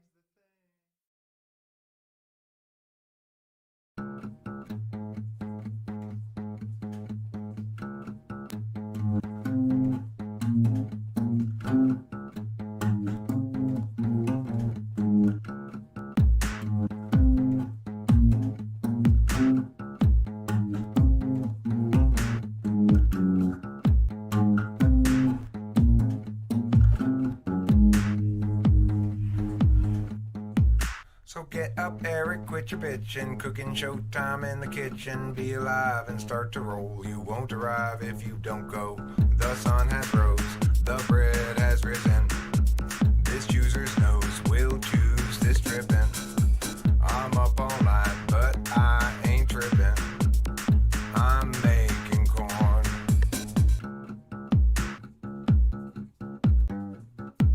I'm gonna work all night, I'll perform, all accomplish outcomes, fight and suborn, all the light and scorn, I'll ignore the storms. I'm gonna gather up all of my corn. Giblets make up a turkey's rind, but I'm gonna make up the nibbler kind. Nibs are the form of the fruit of the corn, so niblets unadorned are the bibless kind. They're shorn up to form a corny form, and warm on the stove just fine. Knife from the drawer for the chore, got a few dozen nibs, but I need a lot more, and the nibs will fall to the floor. Like horns on bulls attacking, like storms of gavel clacking, nib fall to the floor like a... I come home, you're requesting corn. I've got a thought inside of my mind. How's about I put my cob in your creamer and nougat? You're requesting corn. I've got a thought inside of my mind. How's about I dip my cob in your creamer and nougat? A corn up and form a corny form. Warm on the stove just fine. And tonight's the night. Making corn. Deep in my cob.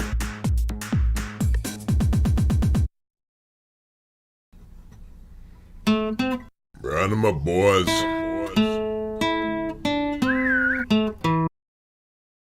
2, 4, 6, 8, 10, a dozen. You say I'm responsible, I wasn't. You say that I do, I doesn't. You say that I must, I mustn't. She knows well how to kill men, blindside them with running up hills, and then crank knobs to 10, assault them again with a deafening din. Salt their eyes, make them blind, break the chin, and when you say you're right, but you're totally fussing. If they serve you con, you demand russet. I check my phone, yours buzzing. How could you do be your cousin? Break my hands, kick my butt, salt my lands, kill my sperm, take my hands, don't affirm, negate the truth, crack my cups and shake up cans, act aloof, tease my glands, legislate in my plans. I'm random my orderly bends asunder, find and condemn every one of my blunders, make me attend to your golden thunder, forget the tattoo, just remove the skin under. Jackson minded and no shirt, find a great tree, burn my head, and I'm just staying on the grace, if the one make a pay, is about already nomenclature, they have been no vigorous injections, and vigorously left to call for them, I know it concerns them. Comparing back to wind. You're the leader of the crew, clad in captain's coats, a sheet captain tamed, and a fish sinking all of the boats. So Mr. Hall sees a risk, Mr. Oates does too. You're a man, need a girl, what the hell am I to do? Spoil my butt and break my hands, kick my butt and salt my lands, kill my sperm, take my hams, don't affirm to get the truth, crack my cups, shake up cans, act aloof, tease my glands, legislate and my plans. And my orderly bends asunder, find and condemn every one of my blunders, make me attend to your golden thunder, forget the tattoo, just remove the skin under. Spoil my butt and break my hands, kick my butt, salt my lands, kill my sperm, take my hams, don't affirm to get the truth, crack my cups and shake up cans, act aloof, tease my glands, legislate.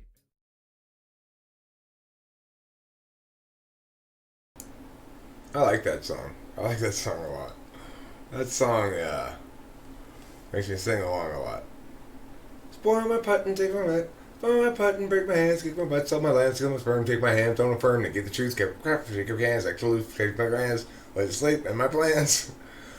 Well, render my orderly bends asunder, find and condemn every one of my blunders, make me attend to your golden thunder, forget the tattoo, or just remove the skin under. Spoil my putt and break my hands, spoil my putt, break my hands, kick my butt, salt my lands, kill my... Spoil my butt, break my hands, kick my butt, salt my lands, kill my sperm, take my hands, don't affirm. I could never be able to perform that live. I'd have to practice it, I guess. I could probably do it if I practiced it. Spoil my pot and take my lands, eat my cheese and render my ham, make it entirely made out of spam, and love these ways. 136 rolling beat drums. I said 136. I want 136 BPMs. I forgot to put BPM in there. BPM. Did I say 135? I said 136. 193 rockabilly. Train beat, huh? Bye, Breezy. I'm just killing time for a while right now, anyway, because I'm a time killer. That's what I do. Go ahead. 90 maybe.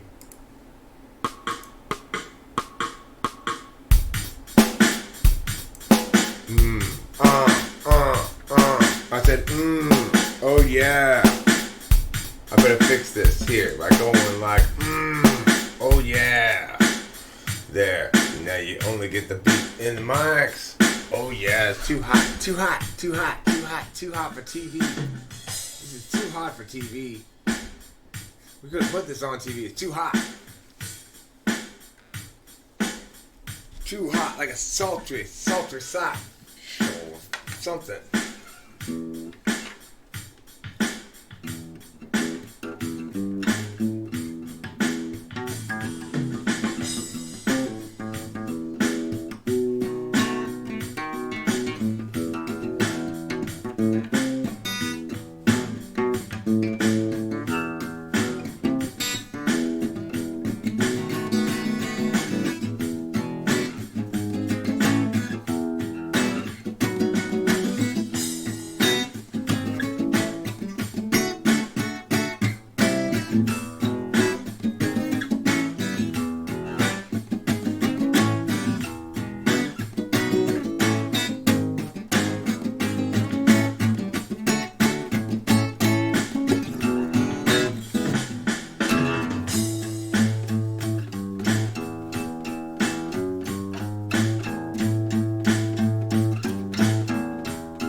know I never lived by the river outside the store. I never grew any corn or no cotton either. I'm just stuck here sucking on ether. Gonna stream my way through life and avoid any night fight. Don't want to lose my life to violence. When mama told me watch out, she must have been going south. She said, baby, you know I have taught you how to fly.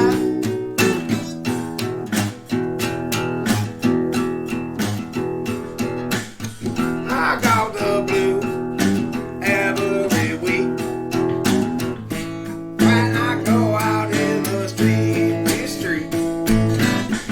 I got no reason to happiness, not while it's all in my fist. And I said, oh, get it, what's out?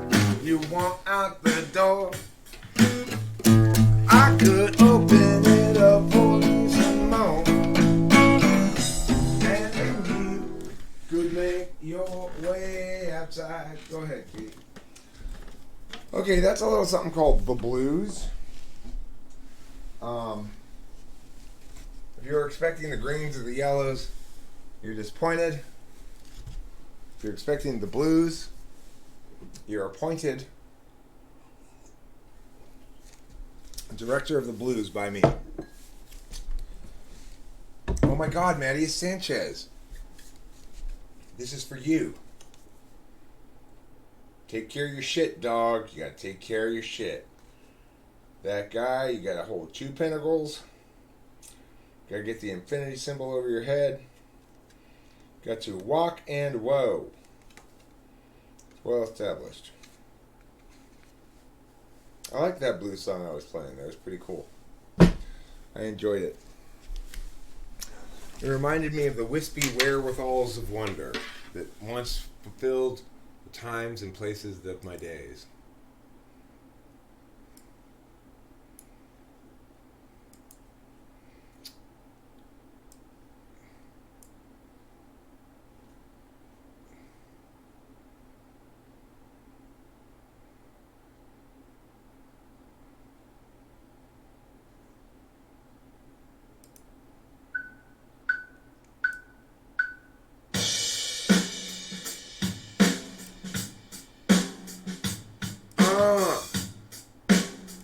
I said, like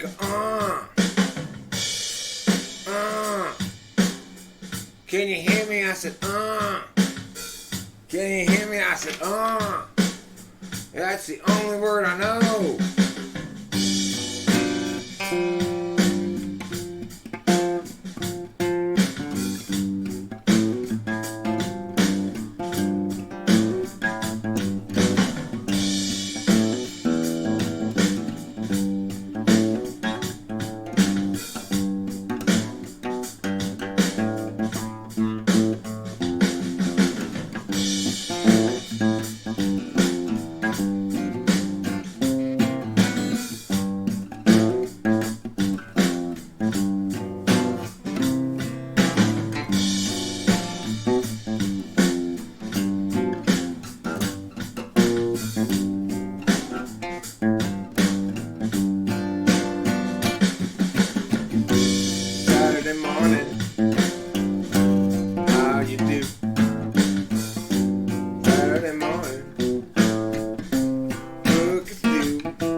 Come on, chorus in so I get back to the verse.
Sounds like Rachel's awake.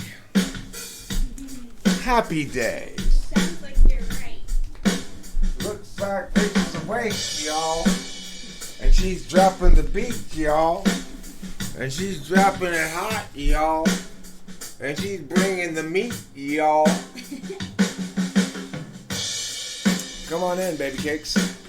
Howdy. Hi. Hi. Good morning. Did you sleep well? I did. I did too.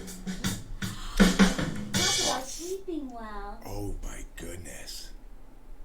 The most- Somebody has blessed us with a kitty pageant winner.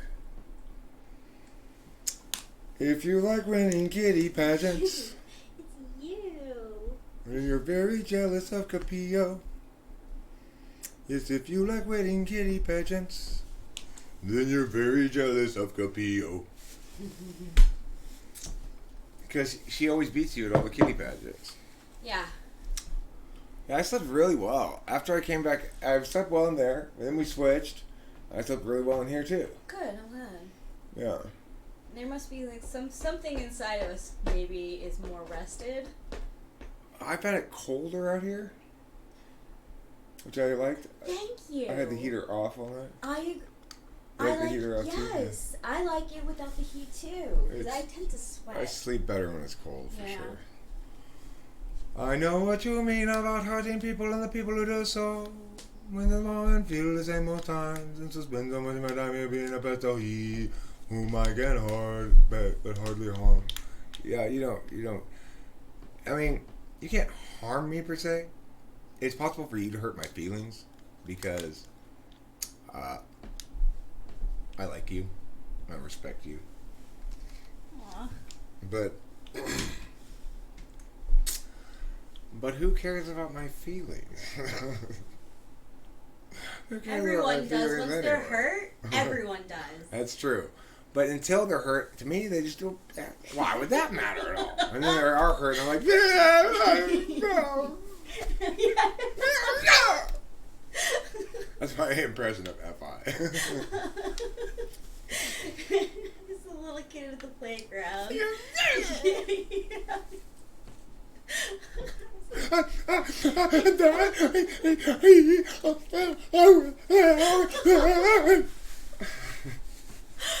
Was there any place that Delilah liked to stay out that it was kind of tough for her to leave? I mean, she's a player in the sense that she likes to play, but she's not a 7. True. She's I think a 1. Is she perfectionist? Well, I mean, okay, as far as the 891 goes, she's a 1. I don't know if it's first in her tri-type. Oh yeah, she's not. But she's not an She's 8 and definitely she's not not a a 9. 9. She's not a 9 and she's not an 8. So she's a 1. And as far as a 2, 3, 4, I think she's probably a 4. Yeah. And as far as the 5, 6, 7, she's sort of a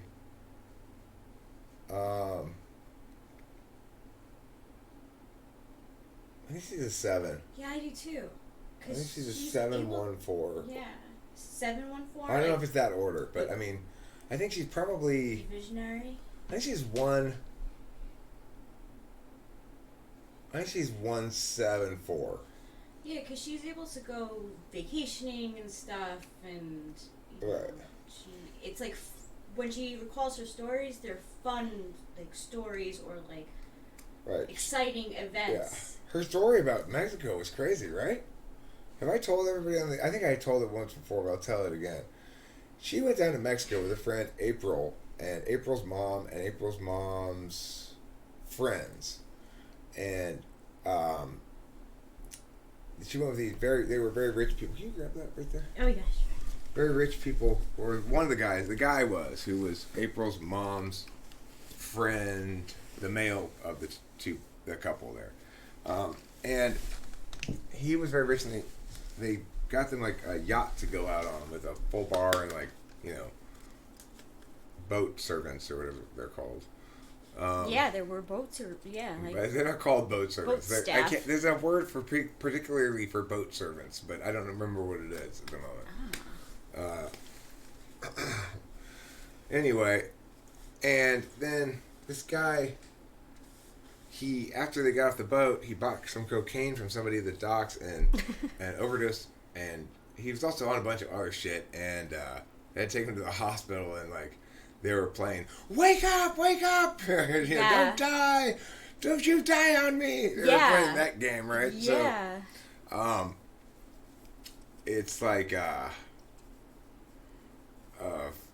It was crazy. right, and we were. I felt better to know that she was going with adults, quote unquote. Yeah.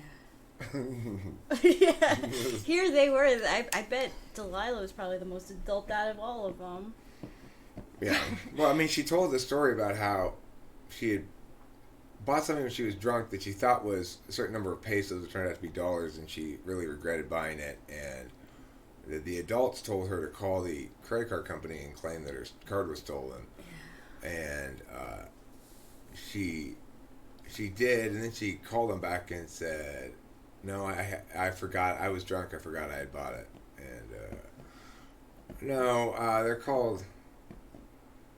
It's like I don't. What are the people who bring you like the waiters on a boat called? I'll Google it. You're right. They do have a name. I have a word for it. Yeah. Later on, can I show you this YouTube compilation that someone made of like the Enneagram types using vines? Sure. I think the 7 one is pretty good. What are ships waiters called, or whatever you want to call them?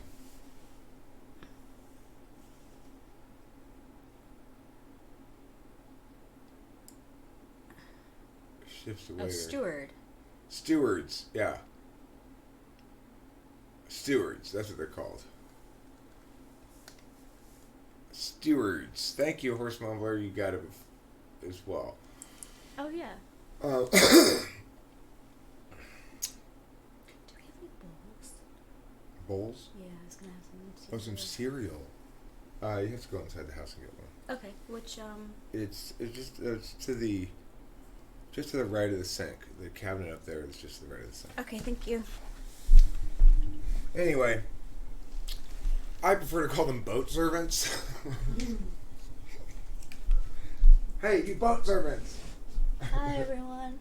I want to go on to I want to hire a yacht, and then Oh, I'm sorry, PT. spend the whole day,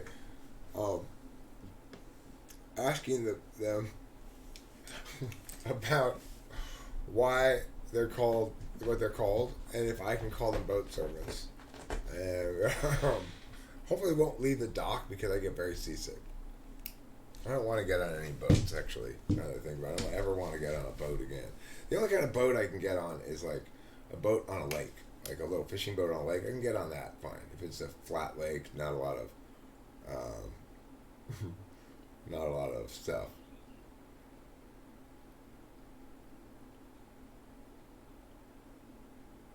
Yeah, it does make sense, Horse Mumbler. I appreciate what you're saying. I'm taking license here and not generally reading this stuff out loud because it's effing tricky. But I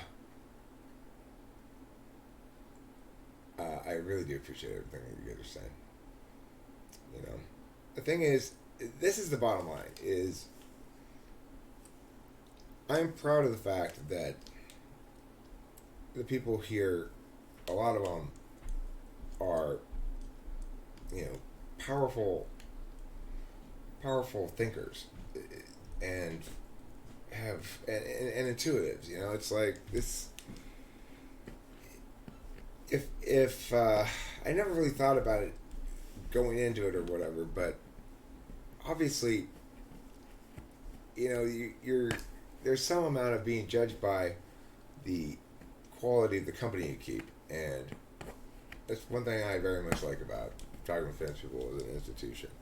Now, of course, some of the people whose company I have kept has proved to be quite short of quality, such as our yesterday's experience with Becky and Jane. Now, I say Becky and Jane. It was Jane who was the real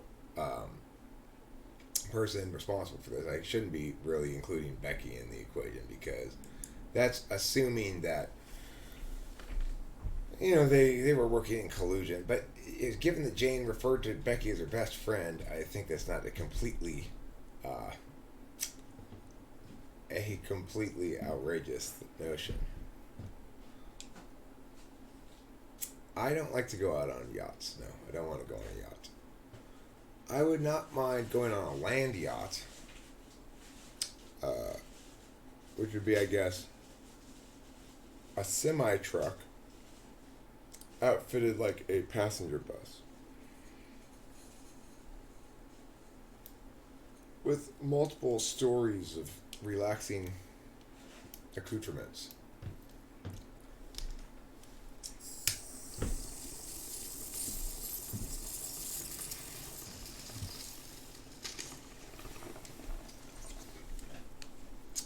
So, here's the one thing I'm a little bit TE stuck on here. Maybe I'll throw this out here for Winston's mom to see if she knows any TE solutions to this. So there's one drug that Rachel's taken before that she is thumbs up about. I've witnessed it working well with her, but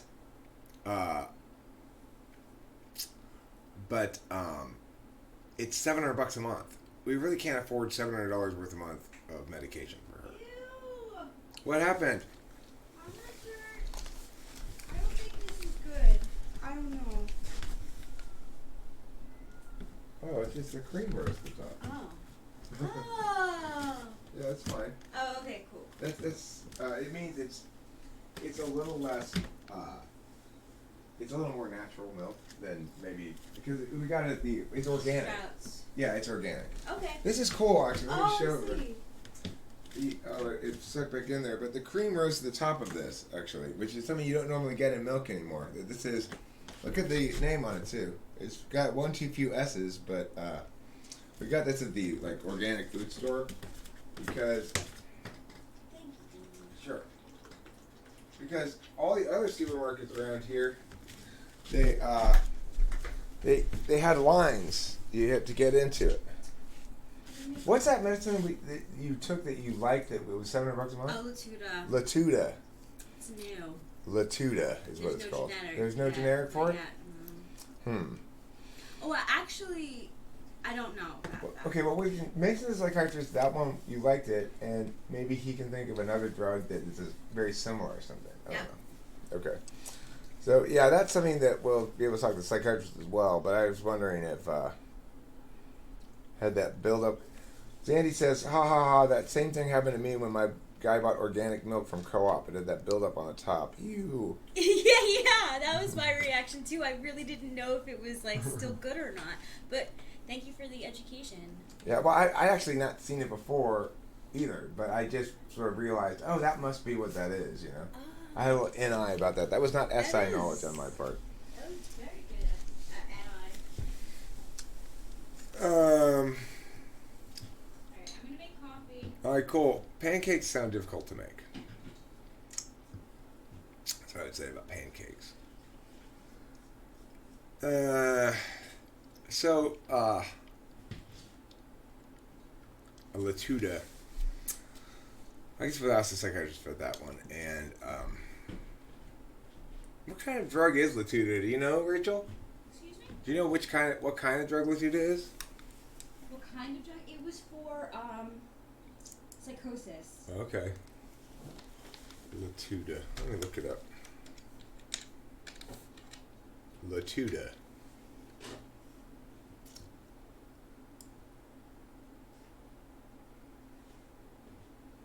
Savings card.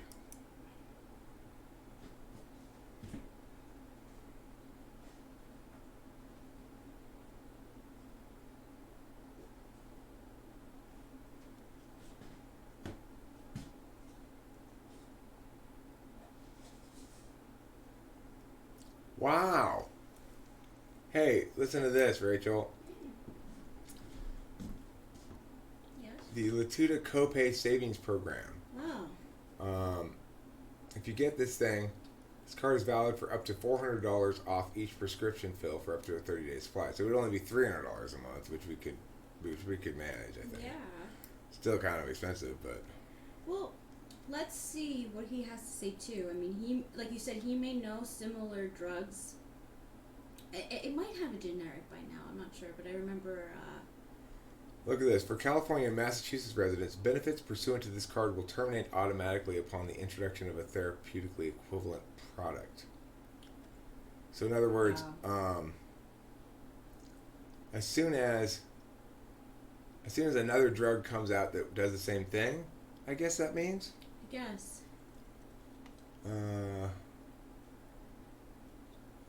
For commercial.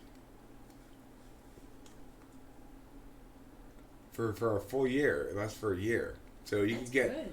$400 off of this shit for a year. Nice. It's interesting. They use this for BPD. Wow. That is interesting. I didn't think that they had anything. Oh no, that's bipolar depression. It's Wow. It's not borderline personality disorder. I learned It's a that, different BPD. Yeah. So I learned that bipolar is mental illness, but actually BPD is a personality disorder. Yeah. So the treatment is like totally different, and You can't treat BPD. yeah, well, that's the thing. The people in my camp who had it and were describing it, they were saying how it's a lot harder for them to like relearn everything because it's been instilled into them since they were a child. Like it's a lifestyle thing. It's not a like a chemical imbalance. I mean, I'm sure that developed, but I mean, I see it as it's basically a phenomenon of something not being permitted to grow correctly, and as a consequence, when it's old and it's supposed to be fully developed and grown in a certain normal way, it's been impacted negatively during the growth cycle, so that it's broken at that point. You know, it's like you can't Yeah. really fix it. The problem with BPD is that they absolutely refuse to acknowledge they've got BPD. It's the number one. I mean, that's the engine of it, is accountability avoidance syndrome. That's what they should call it, accountability avoidance syndrome. my friend Shannon, she has it, and she says it's very it's you can't when you're first meeting the person. I don't think you could see it. I don't think it's No. You see it. The closer you get to them, the more you see it. That's the weird thing about it, is because it's related to attachment. If you start becoming, the more important you are to them, the more awful they are to you.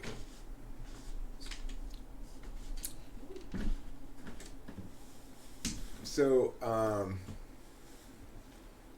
anyway, I'm gonna actually get this card. Well, I'll get it, I guess, after we talk to the.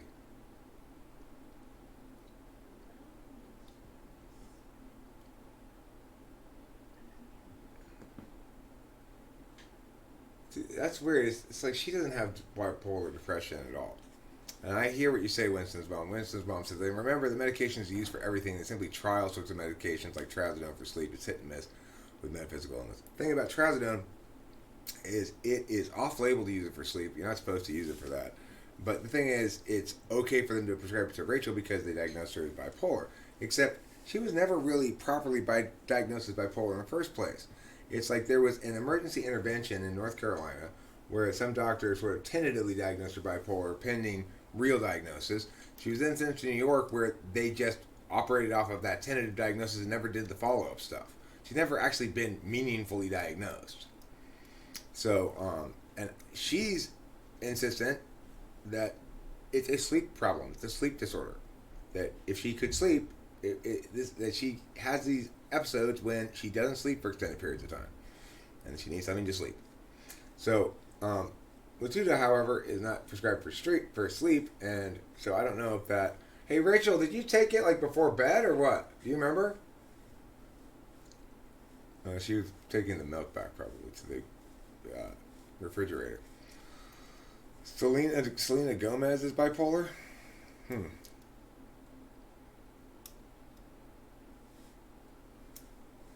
I tried it too. I tried Trazodone too. Just like half of one, half of the smaller of the ones that she takes. I tried a little bit of it, but it was just like it was like souped up Benadryl, a little souped up Benadryl. It made me drowsy, but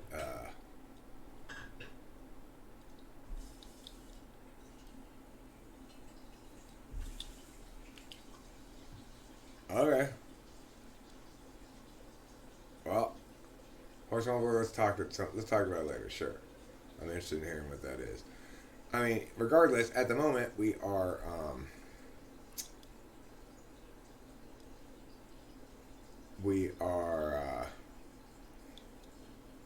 less than an hour away from an appointment with a psychiatrist, and we've already structured the payment thing for how much we're going to pay and everything. So, I I I had a strange dream last night. What was it? I had a lot of dreams last night. I don't remember many of them, but I know I dreamt a lot.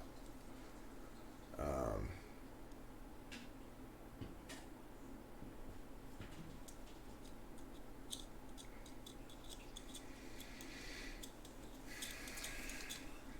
what was it?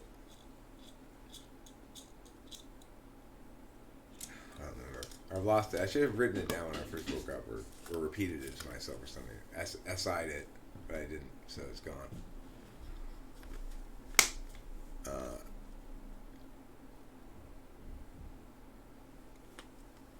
so the thing is,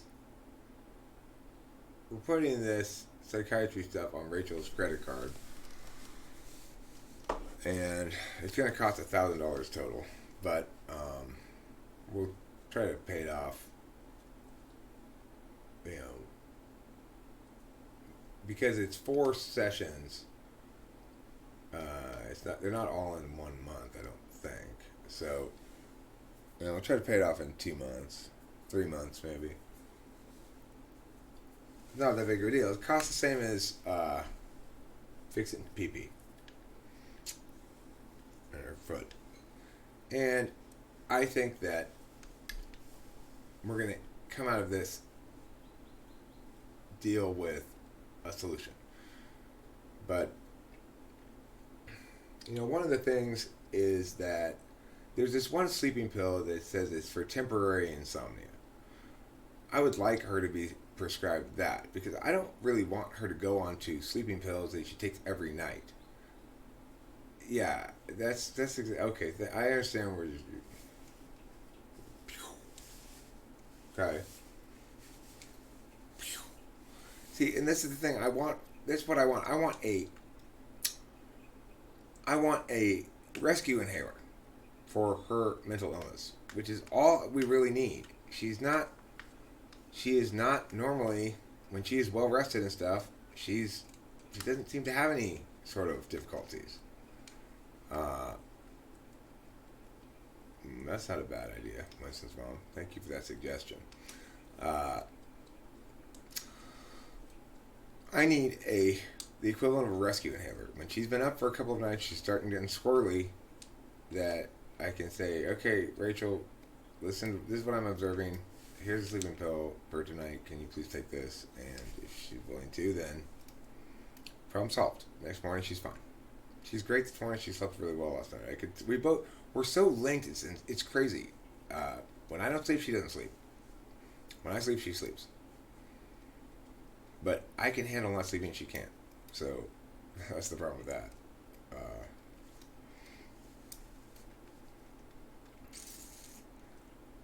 It's the amount of magic in the world is quite dramatic. However, I'm not quite willing to expand my magical thinking into Chinese herbs.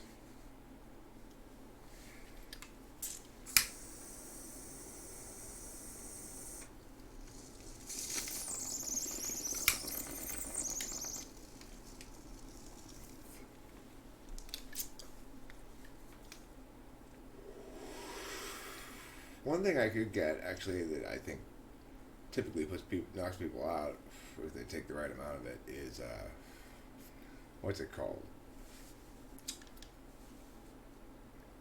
Kratom. Kratom. I've taken kratom before.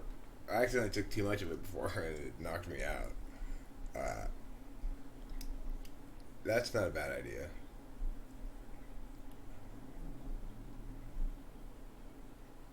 I could try that.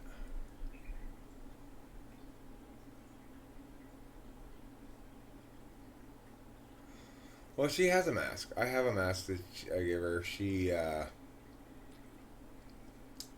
currently has one ear plugged when she's sleeping because she has to put drops in it because she has an ear infection, and so she has to put a little piece of tissue paper there to hold the drops in, I guess.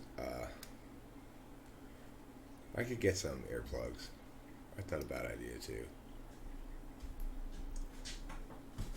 But I feel happy because I'm confident that we're going to resolve this problem in a way that is centered around Rachel being heard and having her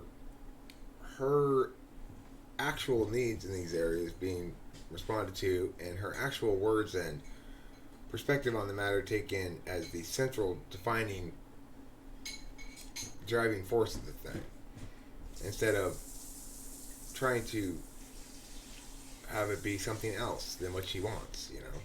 If you're an NI person, you understand clearly the NI of a thing, and it's like everybody else is telling you NE, but in a way that's just sort of dissembling. It's got to be very frustrating.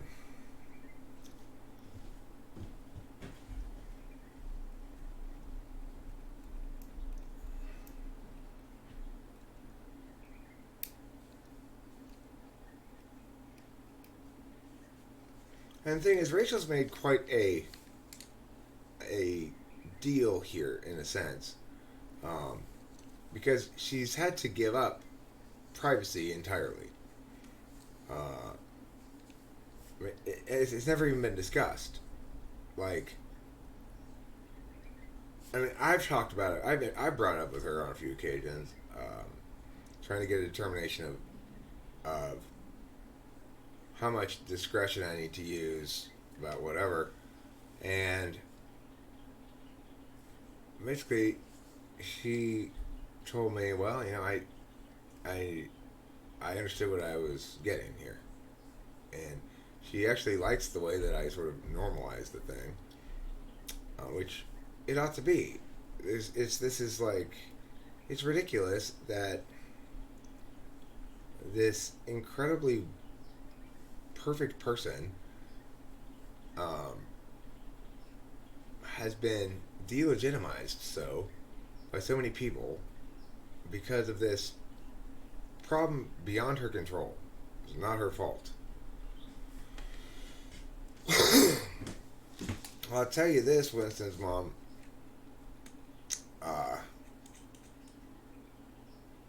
Adderall doesn't affect her. At the very beginning, when I first got with her, she tried it, and it didn't do to her anything like what it does to me. It was just, you couldn't tell she was on it. It was just like the same.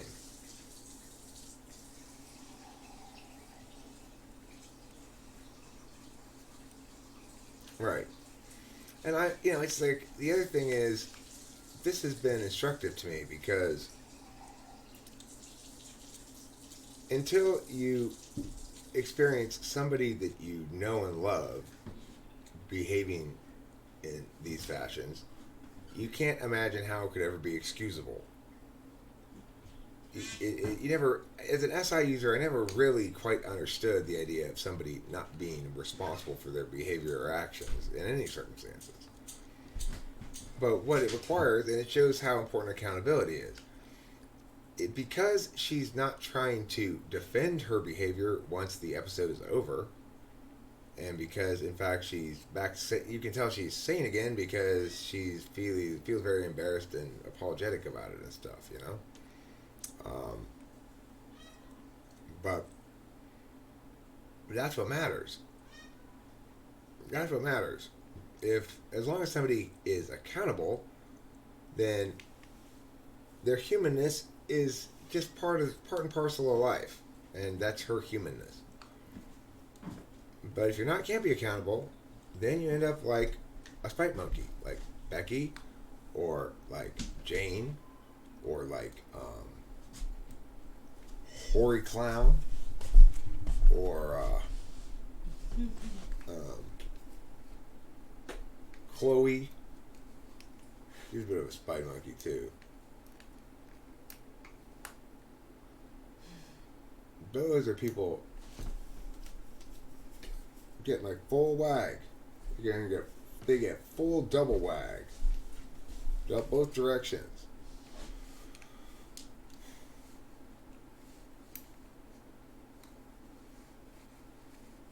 Yeah, it's a good idea, Winston's mom. It's like a lot of people be like, "Oh, that's terrible." No, it's a very good idea to try your loved one's medications and see what it's doing to them. You know, as long as if it's psych anyway, not if it's like my mom's thyroid medication. I don't want to try that. But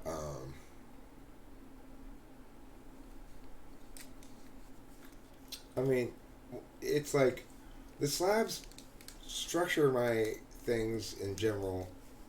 It seems to inform me about the gaps in my understanding of the world, and certainly this was one where there was a time when I would have been basically dismissive of the notion that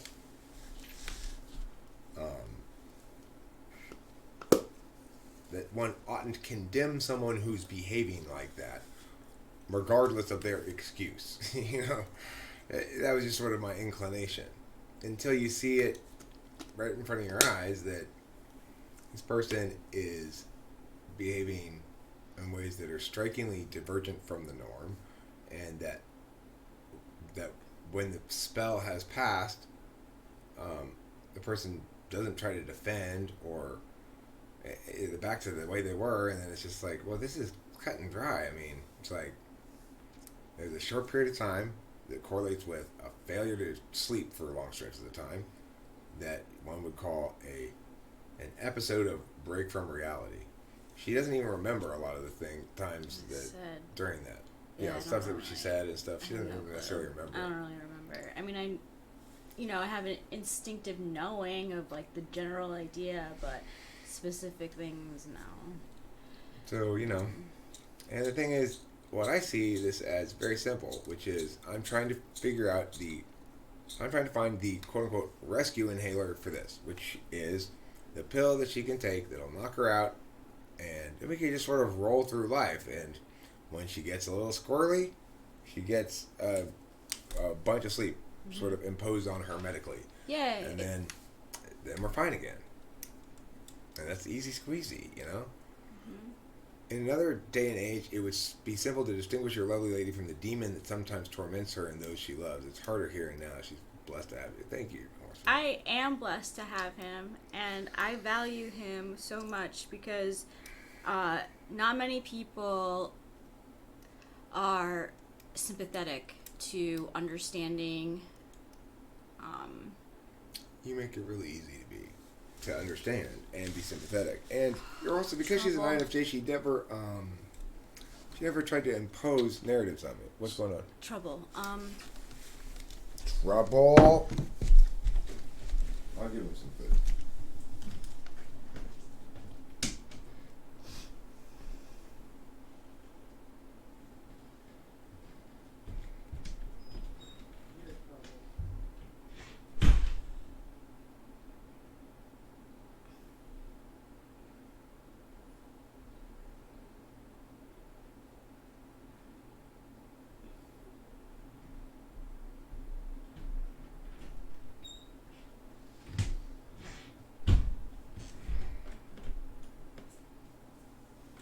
Horse Mumbler's last sentence snuck up on me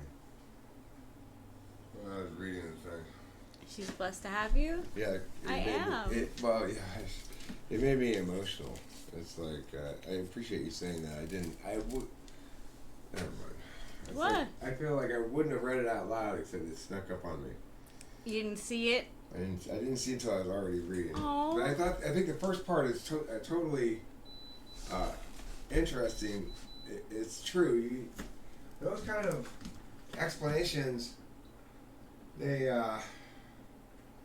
make as much sense as any other explanation. There's no particular reason why Rachel could sleep so well last night, and the night before we slept well, but not the night before that, except that it happened. It seems it correlates with how I'm sleeping. It does correlate. I mean, I think my ear definitely did not help my sleep. Right. But I do. I felt that even though you were I was over there and you were here, I could still feel you up. I could still see the lights, from the room. So it's like it didn't matter. I was still connected to you. And like last night, we were same location. I was here, you were there, but I was asleep here. I didn't stay up at all last night. And you slept great last night. Yeah. It's the thing is that might be called a second slot FE, right? That FE is your tool function, and you really there's your total group of people that you're FEing about is fairly small. As for you're FEing about mostly me. Mm-hmm. Then you're gonna it's gonna affect everything about you because it's your tool function. Yeah. And it means that when you go to sleep, you're still trying to use your tool function with any problem in life, right? Yeah. Anything that you're dealing with, you always use your tool function. So FE is a terrible tool function to use if your problem is you need to go to sleep while your partner wants to stay awake. Yeah. That's a really good, Rachel's union. Umbrella lost in her sweet tears. I'm a bit of a crybaby. It's true. But I love it. that's just because I don't. It's been a long time since I've been, I guess, checked on an FE level for being emotional. Like nobody ever until Kimberly. I don't think anybody had ever tried to use that as a weapon against me. Huh. That's a good thing. It's at least since maybe early childhood.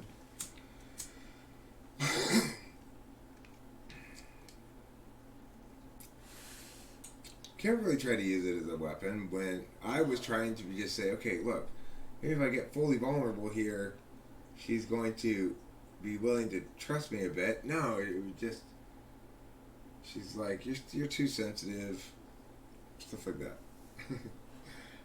I'm like, I'm really not too sensitive. No, sleep eye masks don't work. It's so beyond what the normal is for sleeping. To call it insomnia is to call the ice in your ice glass equivalent to icebergs. This is a different manner of thing. It's not insomnia. It's not sleeplessness. It's not difficulty sleeping. It is a sort of positive feedback loop of wakefulness that needs to be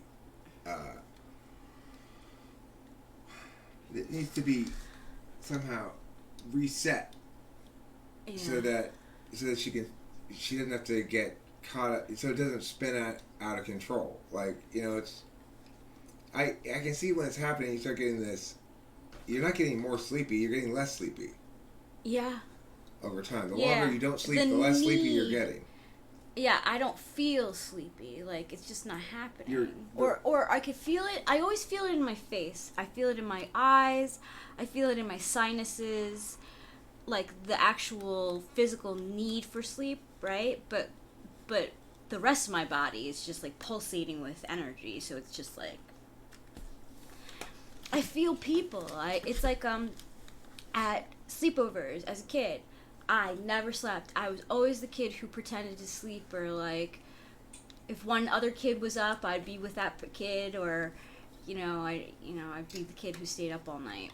I'd sleep at sleepovers, but I'd be the first one up in the morning, hours before anybody else was awake, and very annoyed that nobody was up to play with me. And I learned at some point fairly early on that you can't wake people up when you want to play with them in the morning. So I was like, I'm just going to have to entertain myself. I'd go back and I'd look and see, I'd sort of noisily check on them, you know. It's funny.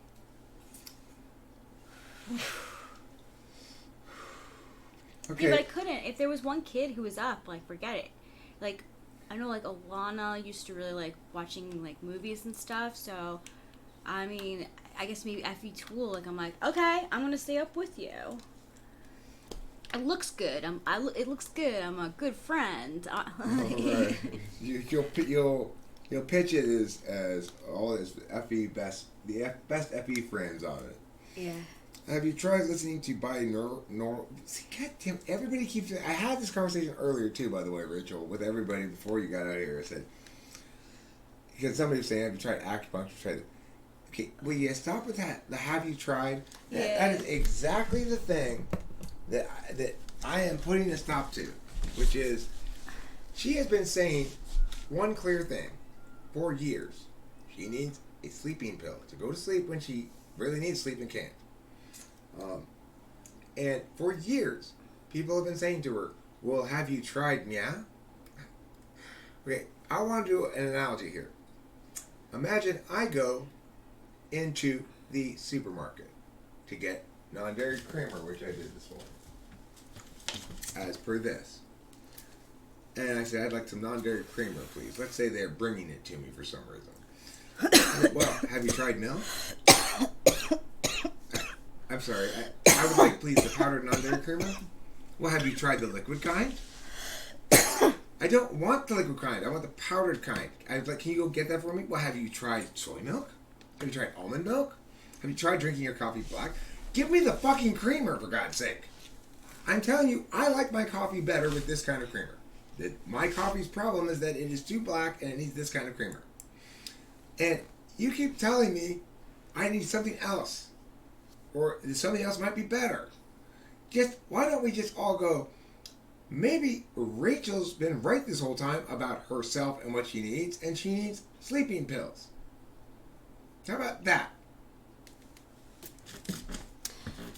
Yeah. And Horse Mumbler, I feel you.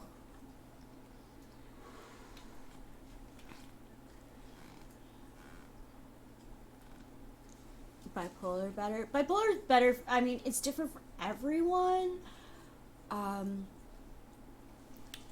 don't.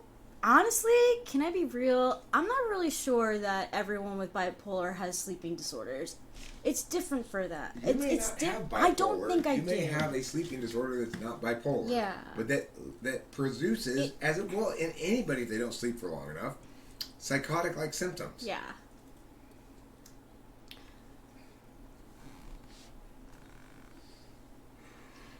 Yeah, I definitely have. It's funny, Zandy. I definitely have tried almost everything. I tried melatonin. I tried, like, the sleepy teas. I tried, exercising before bed. Or taking a nice shower, like a warm bath or a shower before bed. I tried meditations for sleep. I tried, it doesn't matter, really. What's necessary is medication. I mean, look, the thing about it is this. I understand why it's the case that you guys are still outside the city gates, but inside the city gates is where we are, which is inside the city gates. The question is which sleeping pill. Outside the city gates, the question is still whether sleeping pill, and so if you want to do TE stuff that says that's consistent with being in the city gates. You would say, well, have you tried, maybe this sleeping pill would be a better one for you, Rachel, because it doesn't have these side effects, or that sleeping pill, or whatever. That would be consistent with the gate location and the city location respective to us. But, of course, it's understandable that you're not inside the gates yet because you haven't been party to her years of experience of not getting what she wants. And I haven't either, but and this is the perfect relationship for me, in part because I like to be an advocate on the side of righteousness, and life doesn't afford you a shit ton of opportunities to do that meaningfully impacts specific individual others. I like the fact that I'm uniquely valuable to Rachel, You are. and that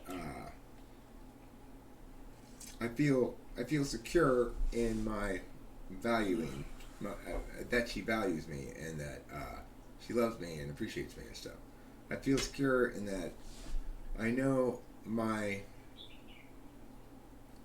that my being a teammate is unwavering in a way that allows me to feel confident in that, you know, she's not gonna leave me. So I like that, because every woman before Kimberly left me, Kimberly gets, I guess, a little bit of credit for not leaving me. I hadn't really thought about that before. Kimberly toughed it out. She did not leave me, no matter how much I hammered that shit. I hammered and hammered and hammered. She would not change and she would not leave. That's my strategy, is I will hammer until you fix the problem. It's a legitimate problem that I'm articulating, because otherwise I wouldn't be hammering. Or you leave.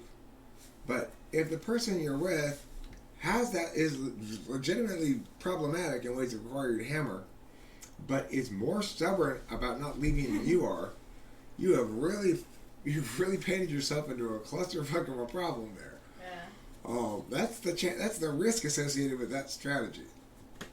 I don't ever have to hammer Rachel. I don't hammer at all. Occasionally, when, like, in the middle of an episode, if I'm really not feeling like dealing with it as I wasn't the other day, it was just like, God, I'm in the middle of playing right now, Rachel. You were it's like, if you want to make a 7 irritated, interrupt their play with a bunch of boring TE shit. But you know what? I'm glad it happened, because I needed to do that stuff anyway. We needed to get this whole psychiatry shit, and I wasn't going to happen on any kind of pressing schedule until and unless need required it. And so it's just as well that it happened the way that it did, you know? Yeah. It's interesting. After, like, the whole, like, me not sleeping, fighting thing, I was kind of wondering what you thought about my tri-type again. I was trying to, like, I don't see that as 8ness when you're like do that. I think I'm a 1. Yeah, I think you're a 1 as well. Because I'm trying to, like, fit everything into perfect boxes of understanding. Right. No, you are not dealing with me or anybody else with anger that's directed towards, in the way that 8s use it. It's not that kind of anger. No. They're brute force, aren't they? 8s are instrumental anger. In other words, my anger will solve this problem. And it's surprisingly often my it anger does. will solve this problem. Yes, my anger will solve this problem. Ones are. They get angry because This problem is the problem is there's anger here, and also that it's equally a problem if I were to just sort of succumb to it. The anger is the problem, so I'm not going to be responsive to that. Yeah. The 9s go, conflict is the problem, and I want to resolve that. They also say that as other people's stuff. They're like, because they've been absorbing everyone's ideas and thoughts and opinions, that it's like, oh no, this isn't me. This is more of what everyone else has, like, put on me. Oh, okay. Yeah, which. That's interesting. Yeah. Yeah, it's kind of victim.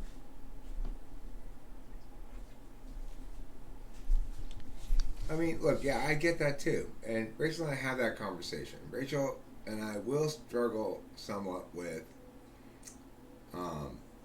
determining when she's just in a mood versus, but the thing is, I'm very consciously and actively aware of trying to draw those distinctions of Yeah. trying to recognize when something, the behavior that might look similar, but it's not representative of anything versus when it is representative of something. Well, you know, you will, and it's fair, and I think, you know, you're great because you observe me, you ask questions, and then once you get a sense of things, you stop, really. Unless, like, it pops in your head and then you remember it again, but, like, to ask. But I don't want to say that you're on top of me. I don't feel like you're a monkey on my back. No, not at all. I'm reactive. I'm not proactive. Yeah. And I'm I definitely... don't think she wants proactive. You don't want proactive. No. I No, understand why she proactive would. scares me because in the past, proactive meant going to the hospital, so... Well, no, proactive. But what I'm saying is, you don't want me to default to doing stuff to make sure this isn't a problem or something like that. No. I am instead reactive. If you're not being a problem, I'm not dealing with any problem because I by nature like to ignore stuff that's like down the road problems. You know, oh that's tomorrow Eric's problem. I'm not going to deal with that right now. I'm in the as long as Rachel and I are getting along and having a good time, everything's perfectly fine. I'm not thinking about any of that shit at all. Right. I'm just doing my thing, and we're talking about stuff other than that entirely. Yeah, me too. It only comes up when it comes up as an actual problem. So that's why we need the magic bullet. Not a pill she takes every night. That not regular, drug the shit out of her kind of stuff. Just okay. It's been a couple nights. Here, take this pill because now you're gonna sleep well tonight. And I definitely do have moods, like, for sure. But like, I can 100% say that when I get good sleep, I am not moody. And you could ask my parents that because when I was a kid, I was like a really good kid. It's absolutely true. When you get enough sleep, you are not moody at all. Mm-hmm. I think we should wrap this up because we need to start getting Yeah, ready for the video conference. It's Yeah. after 10:30. I told myself I was going to wrap it up at 10:30, so we have plenty of time to make sure we can find the video conference room and stuff like that. Okay. So, thanks for being here, everybody. Yeah. And Thank you.